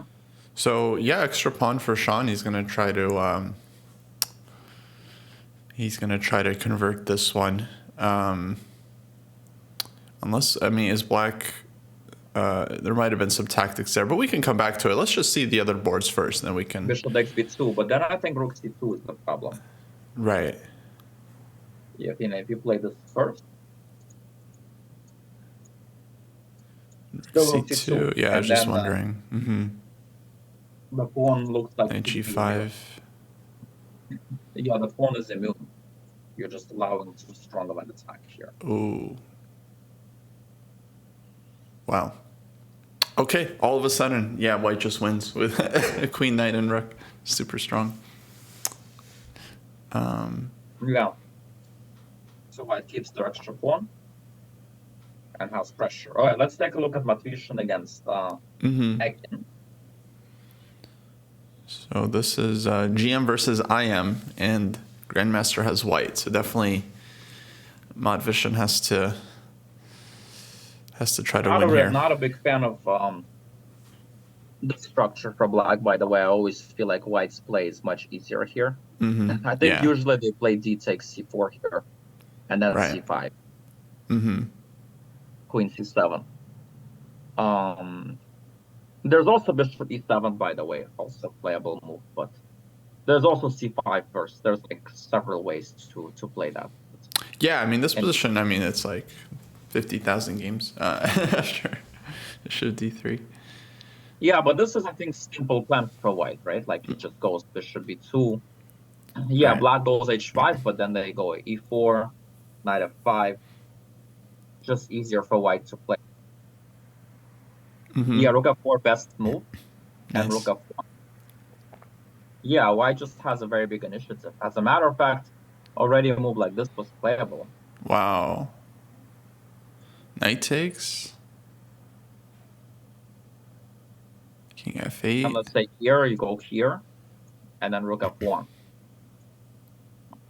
Apparently, white has a winning attack. Okay, I could believe that. Yeah, that looks hard to calculate, but I could believe that. Yeah, hard to play in blitz. Oh wait, he knew that the position is very critical, so he spent like half his time here on this one moment to try to really find a knockout. Oh, so maybe he was calculating something. I mean, it's hard to go rook f7. Black just played knight d6, like defending this pawn, and now you're gonna sack on f7. Yes, as Sam Shanklin said, see if you can do it anyway. Even if you think they stopped it. Also, rook g4 was very powerful. He played rook f1, which was also good, and queen g5. And okay, I mean, white definitely has a big advantage, but maybe in rapid it won't be super easy. Although so far Matvishin is up to the task. He's playing great chess. No, I mean, it feels super loose for black. Like white is just close to that's why I don't like through. This line for black. It's like at some point, and I think it's just too dangerous for black to play. Very easy play for white, and very difficult to play against an initiative like this. Yeah, I gotcha. And let's take a look at this one. So this one is a case where white is the favorite, needs to win. Right, but yeah, in terms of the ratings, it's not like a huge favorite. Like, because I think they use their Lee chess ratings here. Well, yeah, but I mean, in terms of their actual rating, I think it's like 2100 versus 1700. Yeah. In terms of the FIDE rating, yeah, it's a huge difference. But yeah, in terms of like Lee chess rapid, then it's a bit closer. The knight g4 was definitely a strange move, right? I mean, black had a totally good opening, and now a move like bishop e6 would have been pretty logical. I mean, white's best move apparently is to go back, and then okay, you can even go bishop c8 if you want to draw, or you could play f6 or bishop f5. Yeah. White would probably go here, but then I don't know, queen e7, rook d8. Black is better. Black has more control over the center, and yeah, looks nice for black. Absolutely no problem. Yeah. So very strange move, knight d4. I don't know what they missed. Because usually white wants to get c3 in anyway. Maybe he thought, okay, he's inducing a weakness, but yeah, it's kind of a move. Yeah, at some point white has to play regardless. So no, I'm with you. Looks like loss of time. Yeah, that knight e7 also a bad move. I remember when I studied at Webster, and Susan Volger would tend to say like, these backward knight moves without a good purpose are usually going to be bad moves. Now they can be very sneaky in terms of tactics, unexpected tactics. Even best players miss them, but in most cases you don't want to play a backward knight move. And again, it's like turned out to be true, right? It just gives them initiative. So yeah, black played a couple of strange moves, and even despite that, it's still not that bad, right? But definitely white is better. So let's go back to the game, Simeon against Dudin, I guess. And yeah, looks like black is still more or less fine. We left off the round here. So he got c5 in. Yeah, no results so far. All 4 games still ongoing. Yeah, Conan trying to. Yeah, black's just very comfortable. Yeah, absolutely no problem. And if anyone's better, probably black, and they're up on the clock. So yeah, black's definitely pretty happy, I think, with the outcome. Yeah, it's 2 bishops for white, but they're just so passive that it's hard for him to do anything with them. Yeah, these are likely going to be traded, and this one is like supposedly the golden bishop, but it's empty diagonal. There's no targets for this bishop, so really there's just not much to it. Yeah, so black's very comfortable here. Let's see what happens with this game. So we left over on here. Okay, so black, of course, did not take on b2, but still white is obviously pressing. No, g4. Yeah. Wow. I'm trying to kick away the bishop from a good diagonal, and maybe create a second weakness at some point, right? Yeah, I could see knight e5 coming in, queen c7. White's definitely in control here. So let's look at this one. Okay, this one looks like it's going to be over pretty soon. So queen f3, knight e7, c4. c4, just opening up that bishop. Yeah. Yeah, very logical move. Love c4. Takes knight f5, and apparently you needed to play maybe f5, but still very difficult. And apparently this was just a blunder. I don't know what he missed, but queen f5 is coming, so you have to try this, please. Even though it looks dangerous, but, well, the other one was just losing. Well, he probably just thought he can take on d4. I think he didn't realize there's going to be queen takes f7. Yeah, exactly. Because first glance, it looks like, knight takes d4 is easy tempo, but... yeah, you played very fast, knight takes f5. It's... Yeah. But rook g4, and that's it. White's winning a piece. Queen takes f5. It's not so simple yet. Because queen f5 does queen takes f5, queen d... Oh, nice trick. Nice trick. It's still not easy, but queen g5 is the best move. He spent, good amount of time here, but now it's winning because he's threatening this. Alex, how do these guys find the best move with no time on their clock? What can I say? No, I'm joking. No, I think people just are very good at... I think the players, I won't mention names, but I think players from the older generation don't often appreciate how good have kids become. And they're just very sharp at tactics, simple ideas. They're good at finding only moves. And, like the people who are like me and Hikaru, we appreciate that because I've played all these kids all the time. People are just good these days. They just simply see things very well. There's more tools these days, like Puzzle Rush, Chessable, all these tools, right? Like it gives you a chance to practice on these basic tactics. And if you keep yourself sharp, then yeah, you'll spot things very quickly. That's the thing. So it's for some people it might seem interesting, but for other people it's very normal, actually, not that interesting anymore. I gotta get back on that Puzzle Rush. Oh, well, by the way, this game, look what happened. Black is now better. White must have really misplayed this. How did that happen? Retreating move, yeah, they have to play b5. And after this retreat, suddenly, black is... I'm a bit surprised white did not find b5, because going for... Also, if white did not realize that they could play b5, probably knight takes b6 is already a mistake. Or knight c5. Yeah, so just go b5 without trading on b6, right? I mean, that seems simpler. Well, there is a4, so maybe not that simple, but... Oh, okay, and then, d5 hangs. Probably knight c5 was not great. Maybe they missed a5, possibly missed a5. A5 was a very good move, very, very nasty move. Yeah, resourceful. And now this knight on d4 is huge. I mean, this is fantastic for black. Wow, so maybe the underdog will come up huge. If I mean, Texas Tech can score any points here, even a half a point. I mean, that's huge for the rest of their chances. Exactly, and Matvisha meanwhile did win the game. How did that game finish? Queen d5 here, queen there, and black just resigned. Yeah, but what to do? Yeah, g6 was hanging. Mm-hmm. Yeah, there's no way to defend. Rook e6 hangs the rook. Yeah. No defense. And by the way, Sean Rodrigue Lemieux just beat Sorokin. So he also won. Win.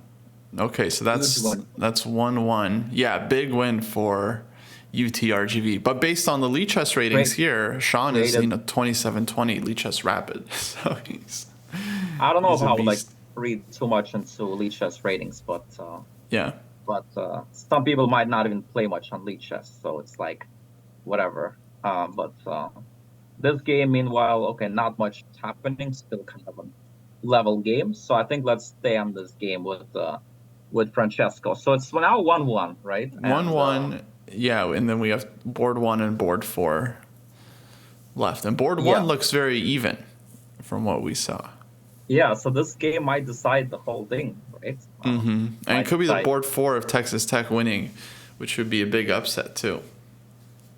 Could be, yeah. And it comes down to this bullet game. Now it's basically 1 minute for each side. Well, not quite bullet. I mean, they have 5-second increment, I think, right? So, 3 second, yeah. 3 second increment. Oh, 3 second. Okay, still pretty. Still, I wouldn't call it. Oh, Rook C2. Rook C2. That's a piece. That's a fork. Does he find it? Let's see if he finds it. You gotta find that.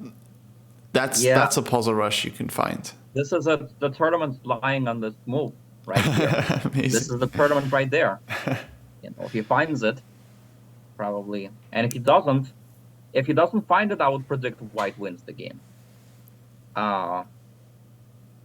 He's thinking about it. Wow, spending a lot of time. Oh no, he did not see it. You gotta find those moves. Oh no. Well, now White has a chance. Yeah, take on d4. I think White will win. I think White will win now. Yeah, when you miss such a chance, then I think White will win. It's bad luck. It's bad juju. Yeah. Position is equal, but I think White will somehow come up clutch. Well, 20 seconds for both sides.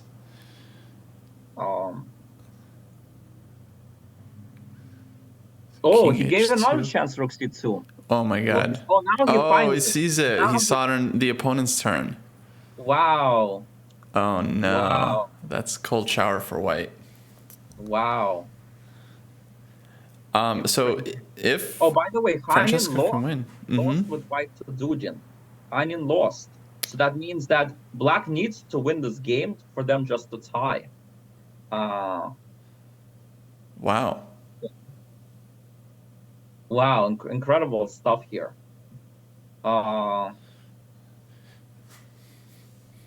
huge. So if Conan could just draw his game, they'd be winning the match right now. Thanks to Black winning this. But okay, this is still This is still tricky, yeah. With no time. I mean, it's just players panic and Oh, but no. What was that? No, not like that. Yeah, that's mate. That's mate on h2. Well, that's the rook. Wow, so it was 2-2, but not in a way that we would have expected. Not how we expected the 2-2. So 2-2 draw. That means UTRGV continues to lead, but there's also this board 2 match between St. Louis University and Far Eastern University of Manila. Well, actually, White was better at some point, but again, they both had no time, and in this crazy blitz, White just flagged. Actually, there's still like a chance of Rook G7, but White flagged, or maybe resigned. I don't know. So let's go and check Akshat Chandra's. So Akshat Chandra continues his good play. He beat Jeff Morado. Yeah. I think there's a couple live games in this match too. So this one, Actually, Slew is leading 2-0 right now, so they basically just need another half point from remaining 2 games. Mm-hmm. So Silla also won against 2100. Yeah. Looks like a nice rook endgame. And Antova cannot lose this, right? Like it's unlosable game. More or less. Oh, this one, yeah, pawn up, yeah, basically. So they're guaranteed at least 2.5. But the thing is, like, my white might think they need a win, so I don't know. Yeah. Also, I mean, there is game points as a potential tiebreak, so every half point could certainly matter. Oh, rook a8 now, white winning. Rook g8. Oh, rook g8 just no matter what, and black is losing the. It looks like white's side. dominating this match. Oh, she finds it. Wow, nice. Now she needs to find the king going to h3, hiding over there. Black can give some checks, but yeah, eventually the g pawn. Go king d5 maybe that also. But I think king h3 is easier. Yeah, actually no, king d5 it says equal g5. Yeah, mistake. But black missed it. Black played rook a5 right away. Now it's winning. So black needed to play g5 first. Yeah, it's hard to see. Yeah, whatever. They got like no time. Now, okay, white. And by the way, Thalia did lose, so white needs to make sure they don't lose the game. But okay, for white to lose this, something miracle needs to happen. Tragic has to happen, yeah. Miracle for black, tragic for white.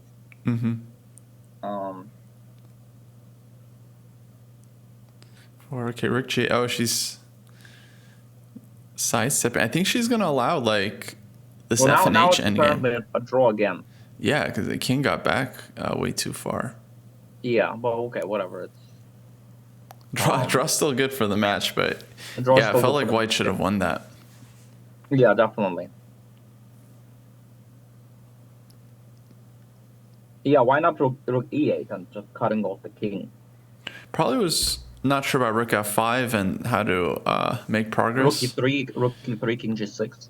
Yeah, and then f4. Yeah, exactly. Yeah. I'm apparently winning again. So. No, but then a mistake again. Yeah, well. Yeah, it's so tough. But okay, she's definitely not gonna lose, which means St. Louis University and UTRGV are gonna have, I think, 7 points each. They, I believe, have already played each other, so they're going to be playing different teams in the last round and then trying to outscore each other. So their result might end up coming down to tie breaks too. And apparently there will be a playoff in case of there will be a playoff in case there's a tie for the top teams.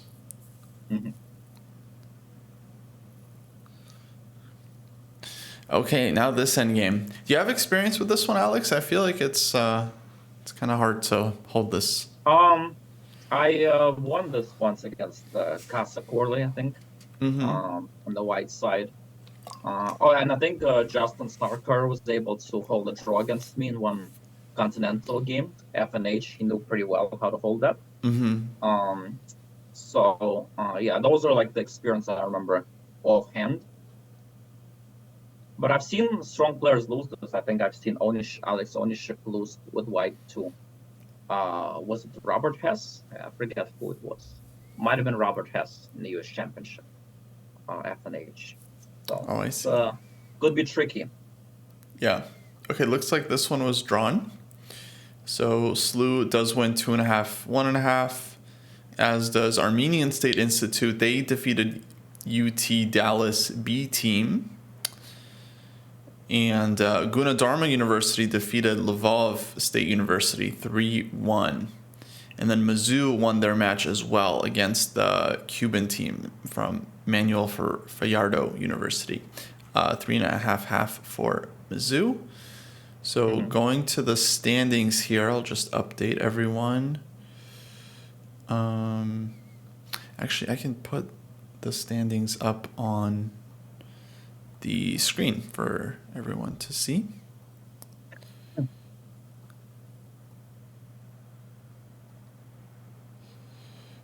Just a sec here, folks.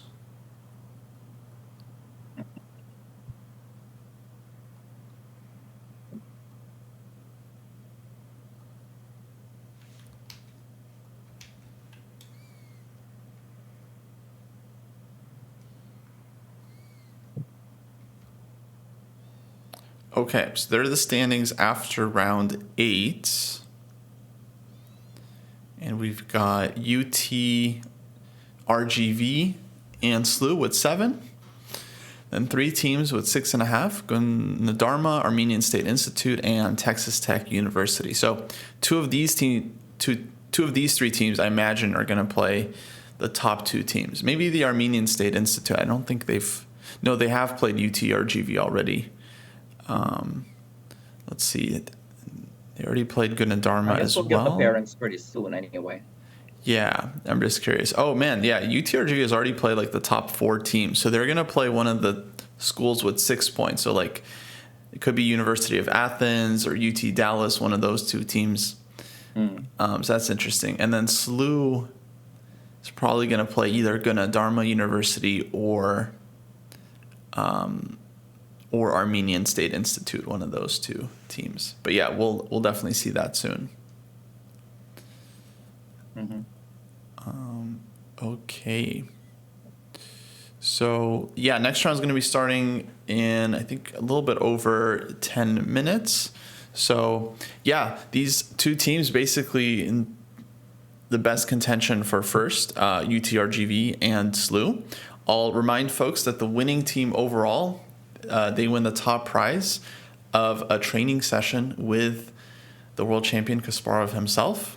Something that's very valuable for any team. So that goes to the top team as well as the best team under 2,200. So we'll keep an eye out for which team that is as well.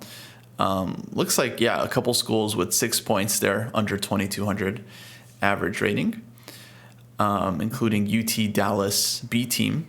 I wonder if the B team wins the training session, if the A team also gets to attend, like the whole, that'd be cool if the whole team gets to come. And there's additional prizes as well for other teams, like top teams under 2,000, under 1,800, and so on. So a lot of these teams still having something to play for. But one more round to go. Going to be another rapid game, and then possibly a playoff if there's 2 teams, I think, tied for first. So Alex, why don't we take another quick break, and then we'll come back for the final round. Sounds good. Alrighty, folks. See you all soon. Alrighty, folks. Welcome back to the Kasparov Chess Foundation University Cup 2024, Day 2. We are about to get into round number 9, and we have pairings for this round. The games are going to be starting in, I think, 1 or 2 minutes. And board 1, big matchup. So UTRGV, one of the 2 leaders, along with St. Louis University, they're playing white against Mizzou, which is one of the top teams. So huge match there. That's kind of Mizzou's last chance to try and get to the top places, because they're behind. They're on, I think, 6 points. And St. Louis University, they're playing Gunadarma University, which so far has done really well. So St. Louis University is also on 7. Gunadarma is on 6.5.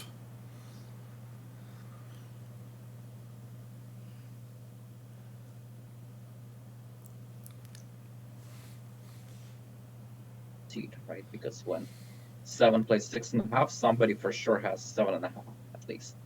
So yeah, that means Mizzou is mathematically eliminated.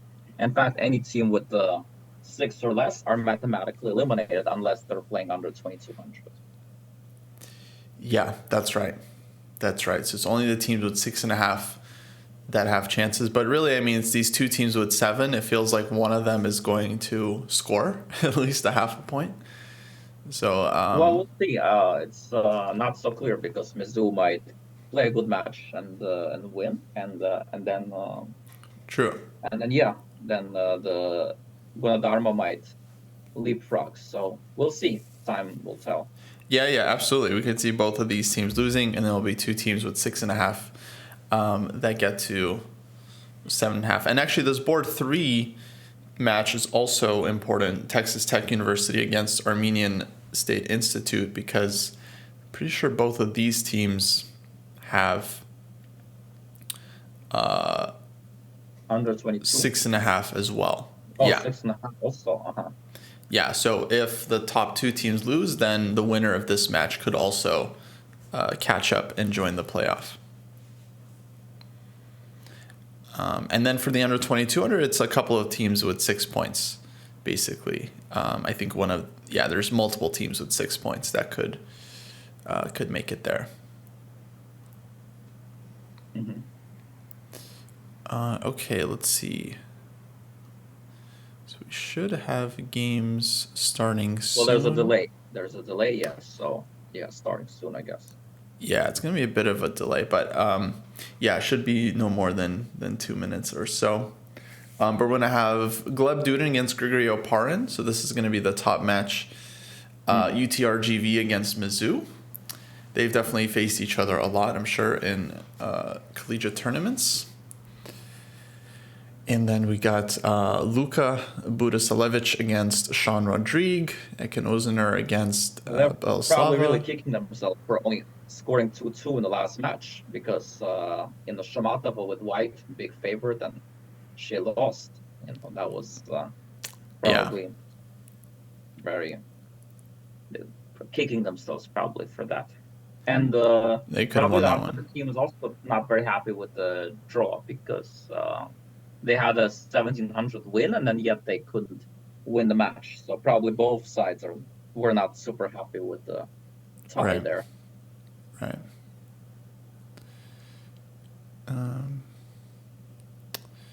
Okay, it looks like the games have started. We'll get them. We'll get them soon. Yeah, 2 minutes ago. So hopefully in a minute we'll get them. Yeah.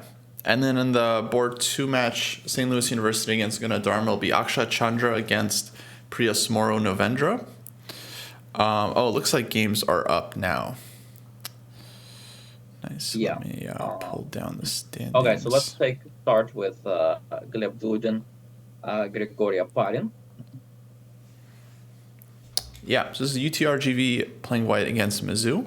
So again, we have this A3, which Garry says he has very fond memories of. Yeah, exactly. 94, okay. The Trojan system. Yeah, so this time, like Chandra, I think, played this, allowed Queen C2, E4.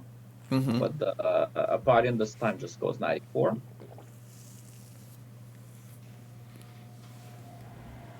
Making sure White doesn't have all that space.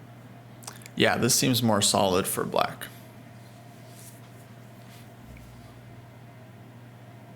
Yeah. Yeah, and here if White gets that space, Black gets much more counterplay. The bishop's still not great, but there's prospects with C6 at some point. Mm-hmm. So it looks like a pretty normal position. White played Queen B3, Bishop F6. Okay, this looks like a normal game. Luka Budashlevich against Sean Rodrigue. Okay, kind of a main line. Nimzo.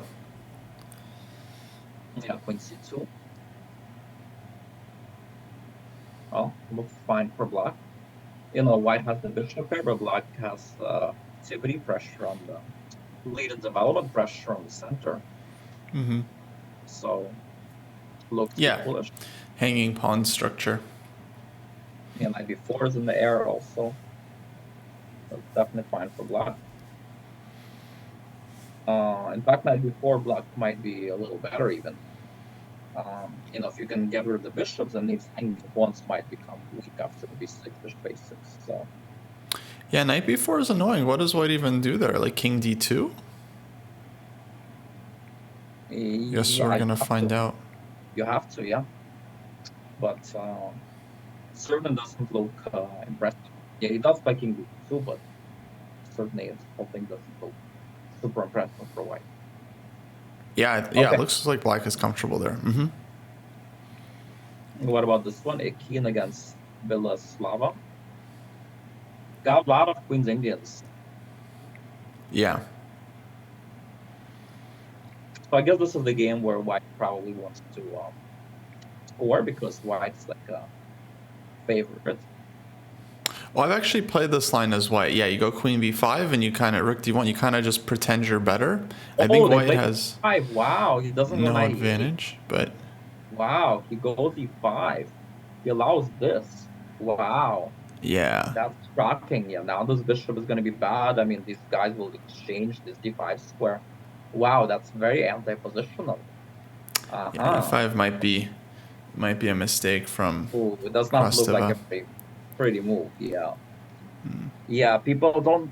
We gotta study our classics. Yeah, we can't deal with squares. Brutal. Yeah, Brutal. 98. I remember Smyslov beat Reshevsky also because of this kind of e5 thing. Mm-hmm. So, yeah, white's already winning, like a3, knight h4. White's strategically winning here. Wow. So this is already a big chance here for white. And what about Shomatova? Well, she lost a very painful game the other round, which caused their team not to win. The question is, will she be able to have a short memory and forget about it and just play a pretty normal game after that? Yeah. Oh, what's happening here? So queen a6 sacrifices the a pawn, but takes on e4.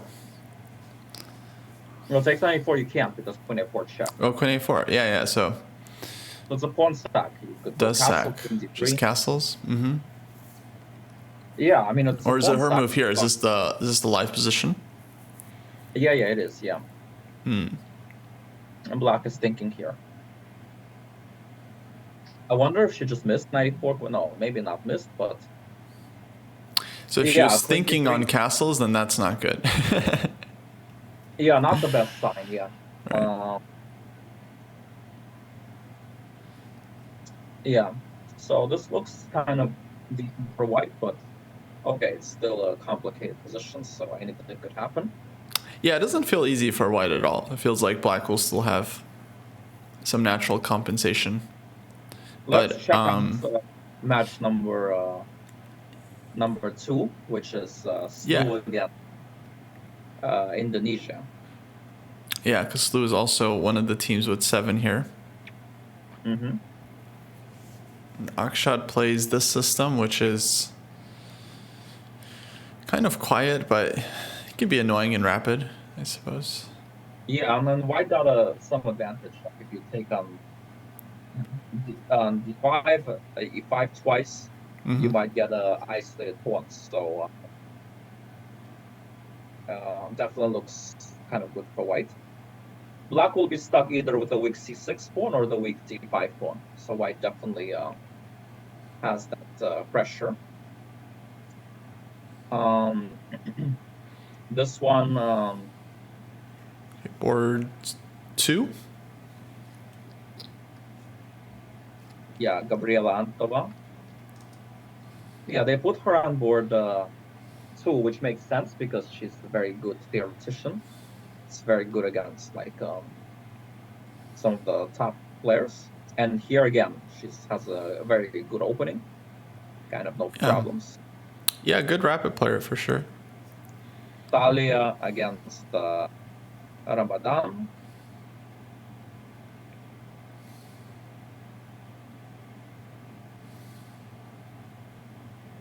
Looks like a normal Benoni.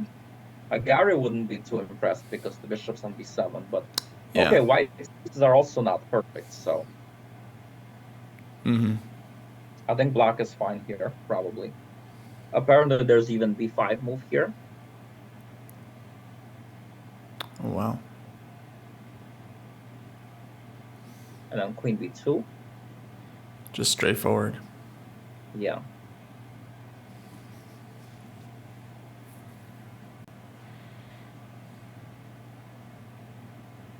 Yeah, these Benonis are very, very tricky. I feel like they're never played accurately.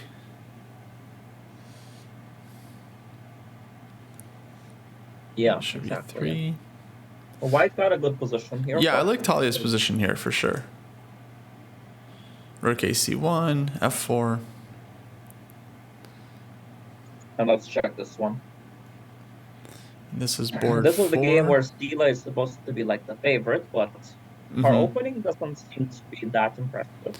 Well, facing London system, it's tough against experienced player. Yeah.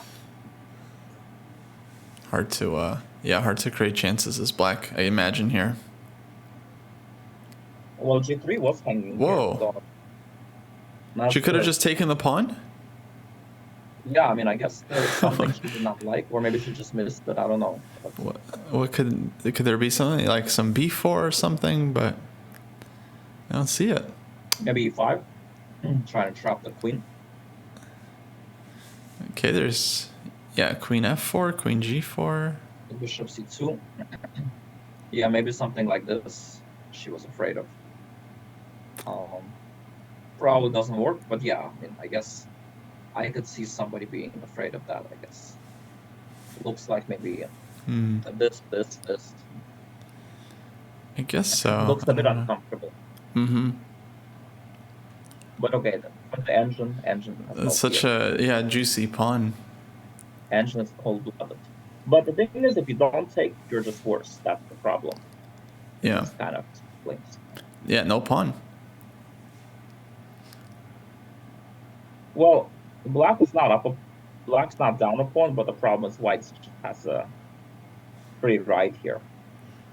Yeah. And kind of a bad bishop on a4 doesn't do much. Bishop on g7 not particularly active either, and white could sort of just slow play the position. So yeah, f5 definitely is coming. looking very good for white here. So let's go back to board 1 here. Bilebidulin against Oparin. This is UTR GV against Mizzou. So maybe e takes d4 was better because this would not allow white to blockade because of the rook hanging. But after this, now white got this and this, and just got a free hand with c5. So I don't know. It seems like Oparin is not in very best shape. Okay, he played this position very fast. Still has 10 minutes left. Yeah. And maybe he's just freestyling a little bit.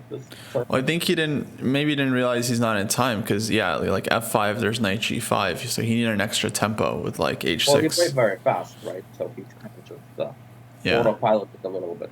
And now he started thinking, but already a little bit too late. So see, it's like rapid is very tricky. It's hard to know when you have to take that time when you could like just play fast. Sometimes playing fast is a very good strategy, but it doesn't come without risk.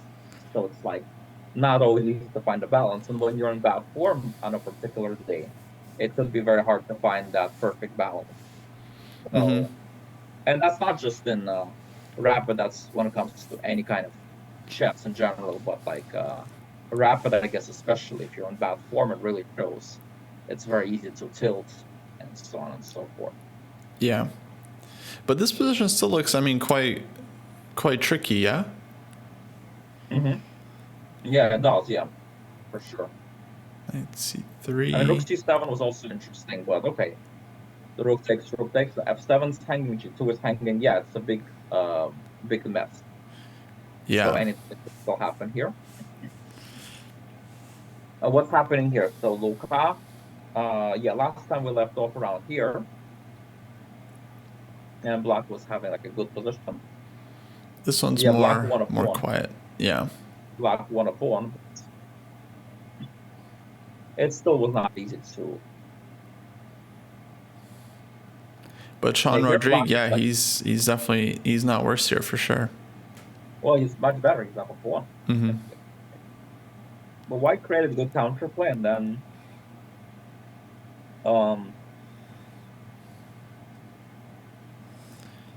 somehow they're repeating. Made a mistake. Yeah, b6 was a mistake. Rook b7 was a mistake because it allowed the rook trade. and that gave white counterplay. The rook on d7 was very important. Important defensive piece, important helping the pawn. Now I guess it's just a pawn. Yeah, this might just be a draw. Rook c4, knight c5. Yeah, looks like very close to a draw.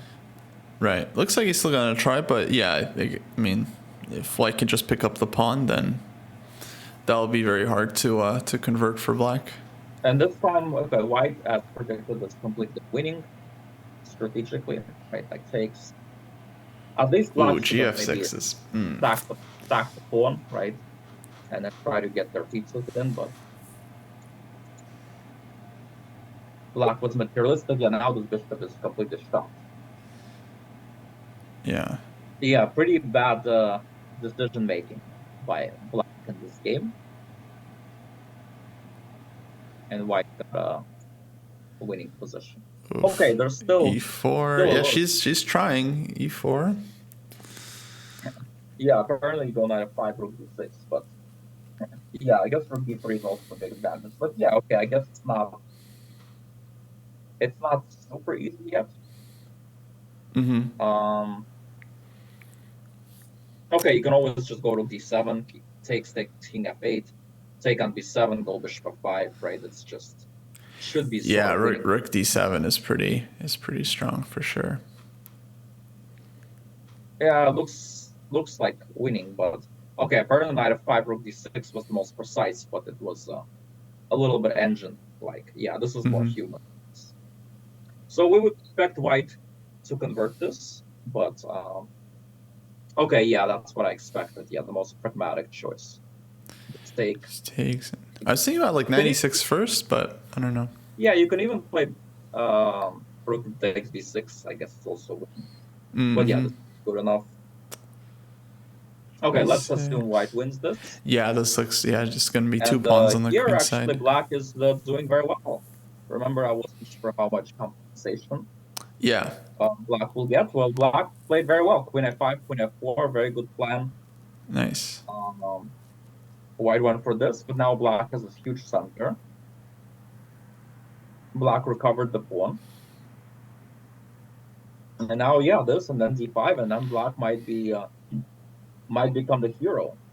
After going from 0 to hero. So this means right now UTRGV is doing really well because they're very likely winning board 3.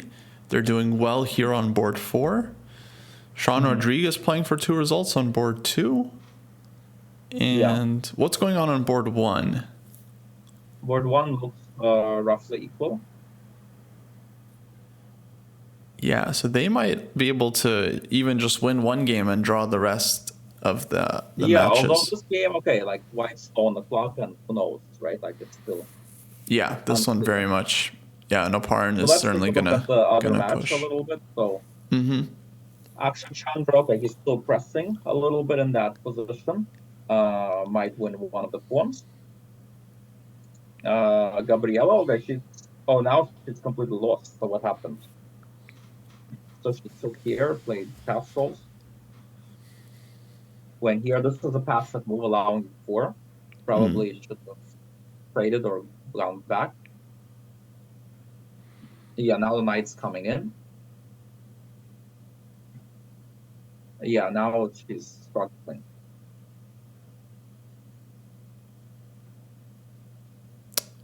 And now white is winning. So, yeah, this is looking bad for Antova. Thalia, okay, she's still much better than Benoni. And Sila, she's completely losing to this low-rated guy. Remember that London has got. Oh yeah. Now F5 was played and white won the exchange. White won the exchange, yeah. And,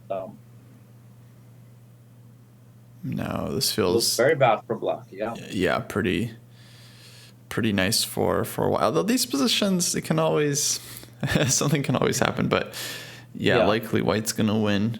That means Slew is in big trouble. Oh, and Yakin Boris did win his game against Krasteva. Yeah.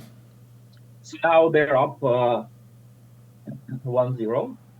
UTRGV. Now it's up to the other boards. So let's take a look at Dudin are fighting. So the time might be the problem with Dudin, but position is fine. It's still equal, but it's still messy. So anything could still happen, I guess. Yeah, it's got this A pawn that's a huge weakness. Yeah, but of we course have to stand this game because White has like 2 seconds. So yeah, the time is huge, and this feels like Mizzou's best chance to even the match. They're gonna need this point. Their other 2 boards very unlikely to win. Well, you never know, right? Like at the board 4, anything could happen, right? Like it's still with lower rateds, but yeah, here I think it's looking good for Black. Can he take on A3 right now?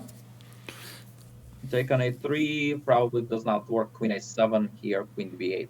That's probably what he's calculating. And then Queen E5 coming. He played Rook A8, Queen D2.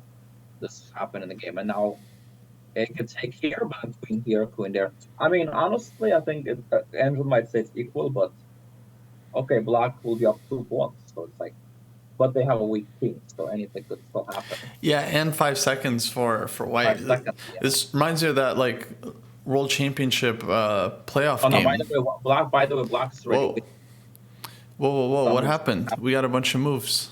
Takes and White playing this, which is a mistake, allowing Queen C1. Oh, allowing Queen White trade. This A pawn is looks like a pawn will win now. Yeah, massive. Oh, that's huge. If a pawn is winning, that means it's going to come down to boards 2 and 4. This one is going to be a draw probably, although very briefly Black was winning with some G5 move, but Black missed it. And this position, well, it's still very complicated, I don't know, but apparently the computer says it's equal with this huge race. So this might be a draw. So it might come down to board 4 again. So again, Shamatova every game is like playing the deciding game. Wow. And speaking of this game, Black was well,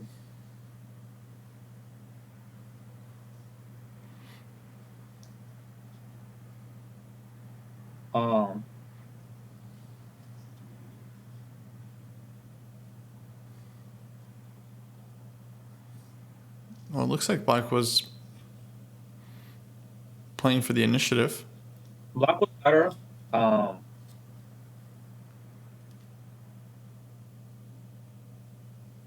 Yeah. And now she has 30. Is this the live position? 35 seconds? Yeah, it is. Yeah. Let's stay in this game because I think.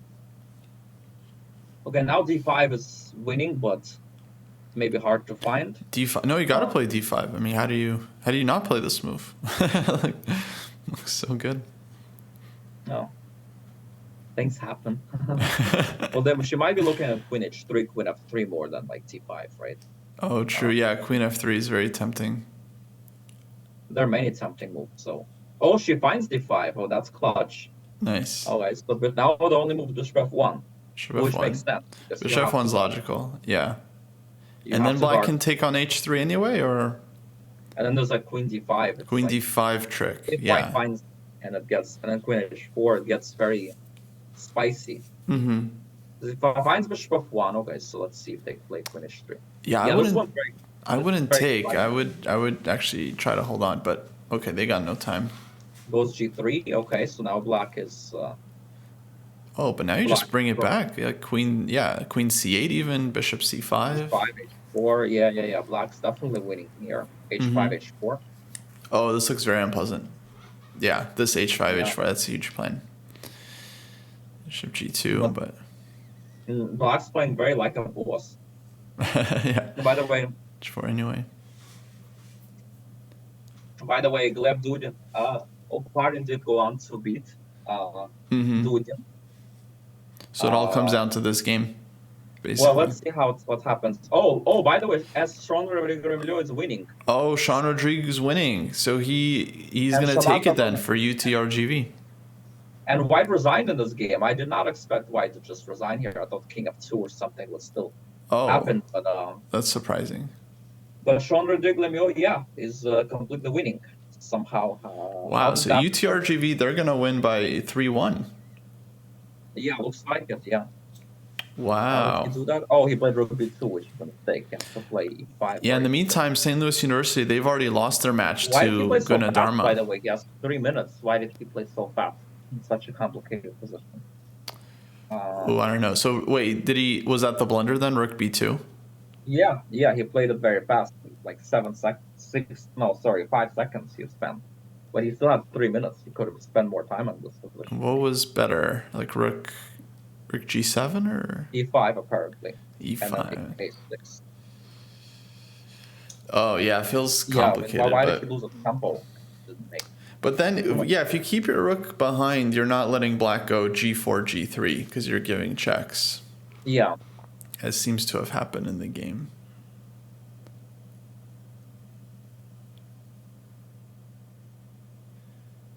It's okay. A little tricky, maybe.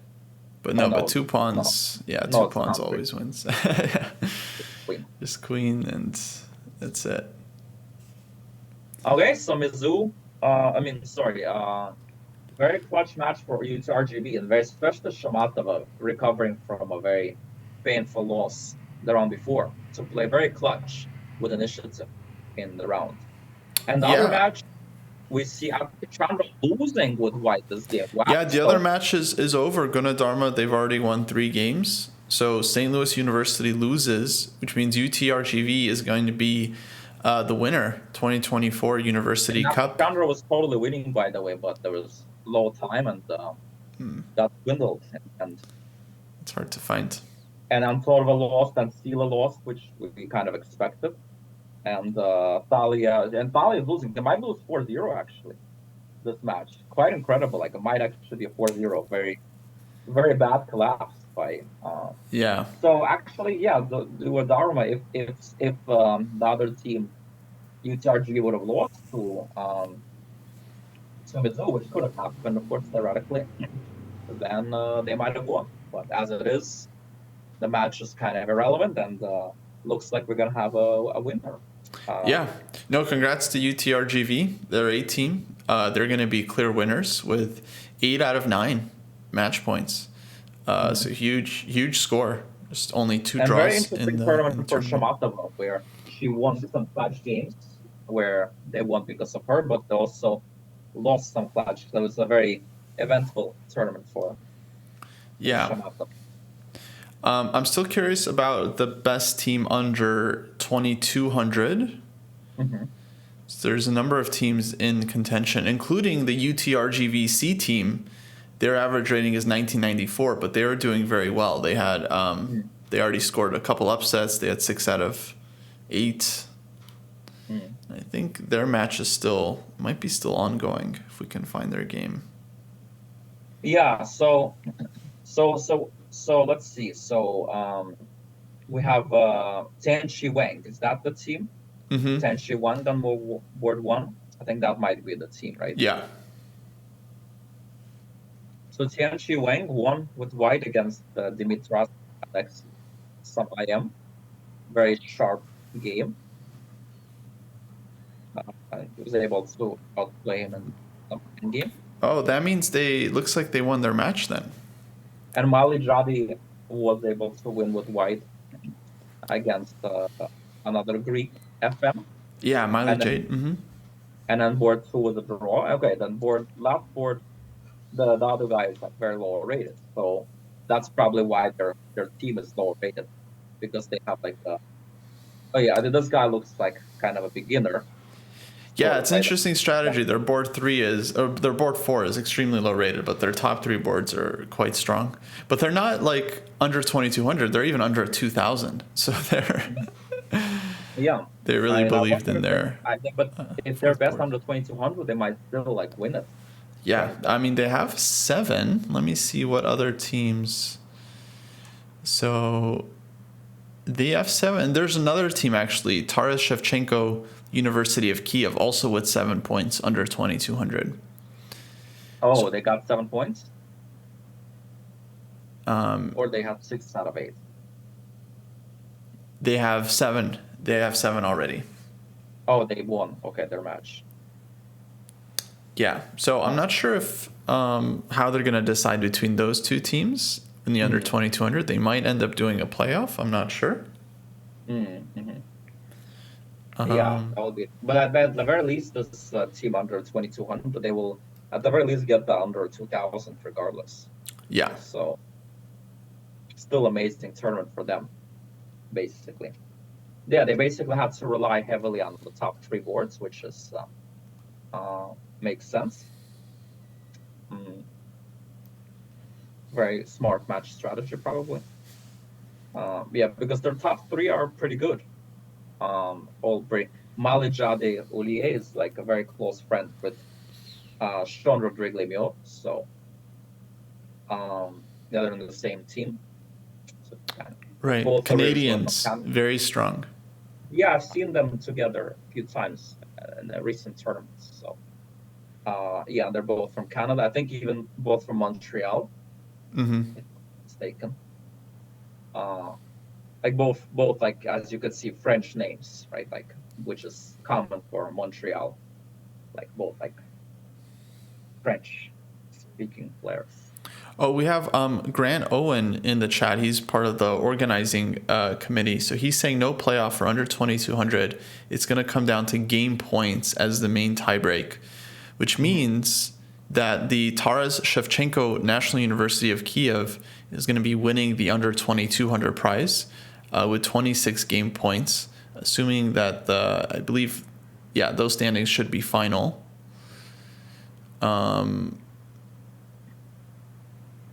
Unless, okay, actually there are more teams with 7 now, but it looks like the Taras Shevchenko University. I'll wait until we have like the final standings confirmed, but they're leading right now in terms of the under 2200 race. But UTRGV, they've clinched the top prize. Gundurama University clinched second with 7.5 out of 9, and then there's multiple teams tied for third place with 7. Including Taras Shevchenko National University of Kiev, Armenian State Institute, Texas Tech University A team, St. Louis University A team, and University of Texas Rio Grande Valley C team, which is actually under 2,000 average team rating. So they're definitely winning the under 2,000 prize. Yeah. Yeah, very exciting chess, and yeah, I think it was good to see bounce backs, right? Like especially Shamatova is a notable player, right? She would lose tough games for her team, but instead of like putting her head down, she would bounce back immediately with black, playing a really nice game and playing a big part of them winning the match, right? So it's very, very impressive resiliency. Yeah, and, absolutely clutch.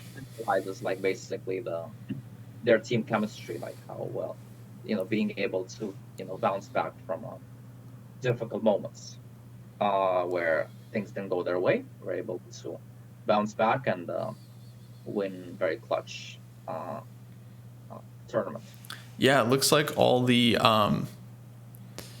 top results are basically in. Let me put the standings up for everyone. I know UTRGV, I know that I played at Webster for a couple of years, and I remember how UTRGV would always be a very difficult opponent for us. Big rivals for you guys. Yeah. Yeah, very, very good team chemistry. Maybe we're always a little bit favorites on paper, but somehow they're the team that were able to break up, the Webster like run for like 6, 7, 8 years in a row with Final Four. The dynasty.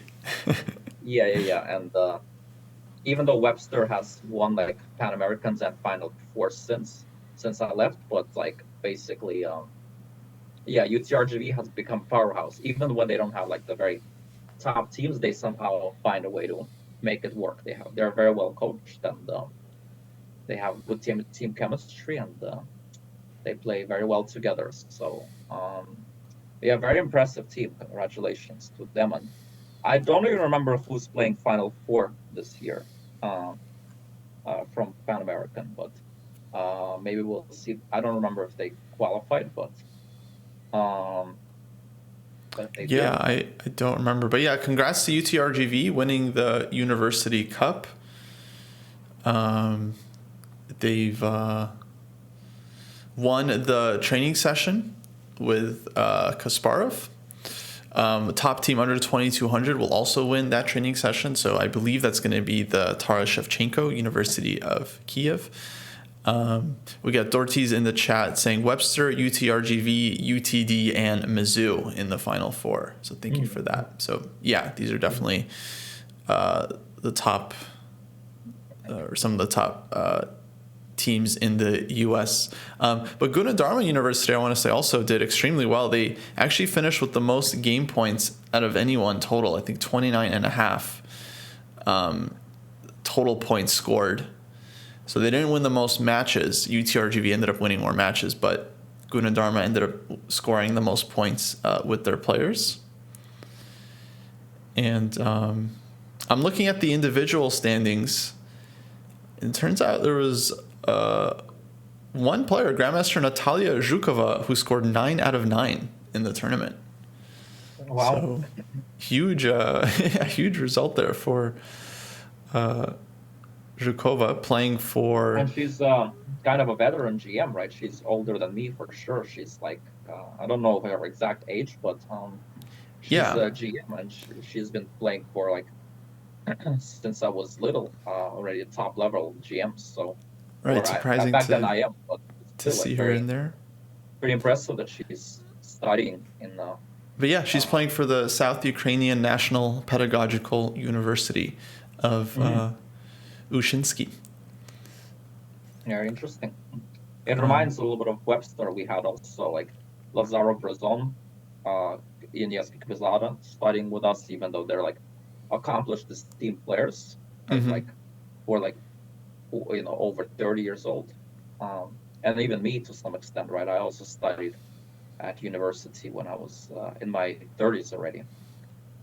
Returned 10-year hiatus. So yeah, the good stories of people who are play chess at any age. A couple other good performers. FIDE master Yanis Kalogeris scored 8.5 out of 9. I believe from the National Technical University of Athens. And we had a number of players scoring 8 out of 9, which is a huge score. But yeah, over 15 players who scored 8 points, including Pruess Moro, Sean Rodrigue, Ivan Skitko, David Gavrilescu, Balaji. So a bunch of strong players. Sila Kaglar from SLU.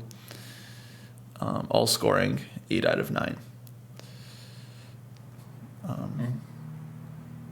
Cool. Alrighty then. Well, that's I think going to do it for today. Thank you folks for tuning into the live coverage. Hopefully you enjoyed it.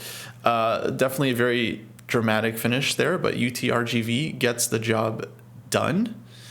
Wins the 2024 University Cup.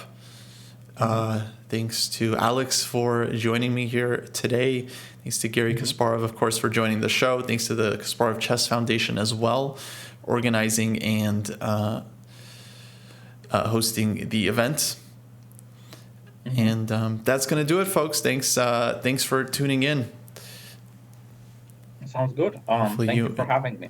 Enjoyed the show. Yeah, absolutely, Alex. This was absolute pleasure. Thank you for joining us and providing fantastic commentary.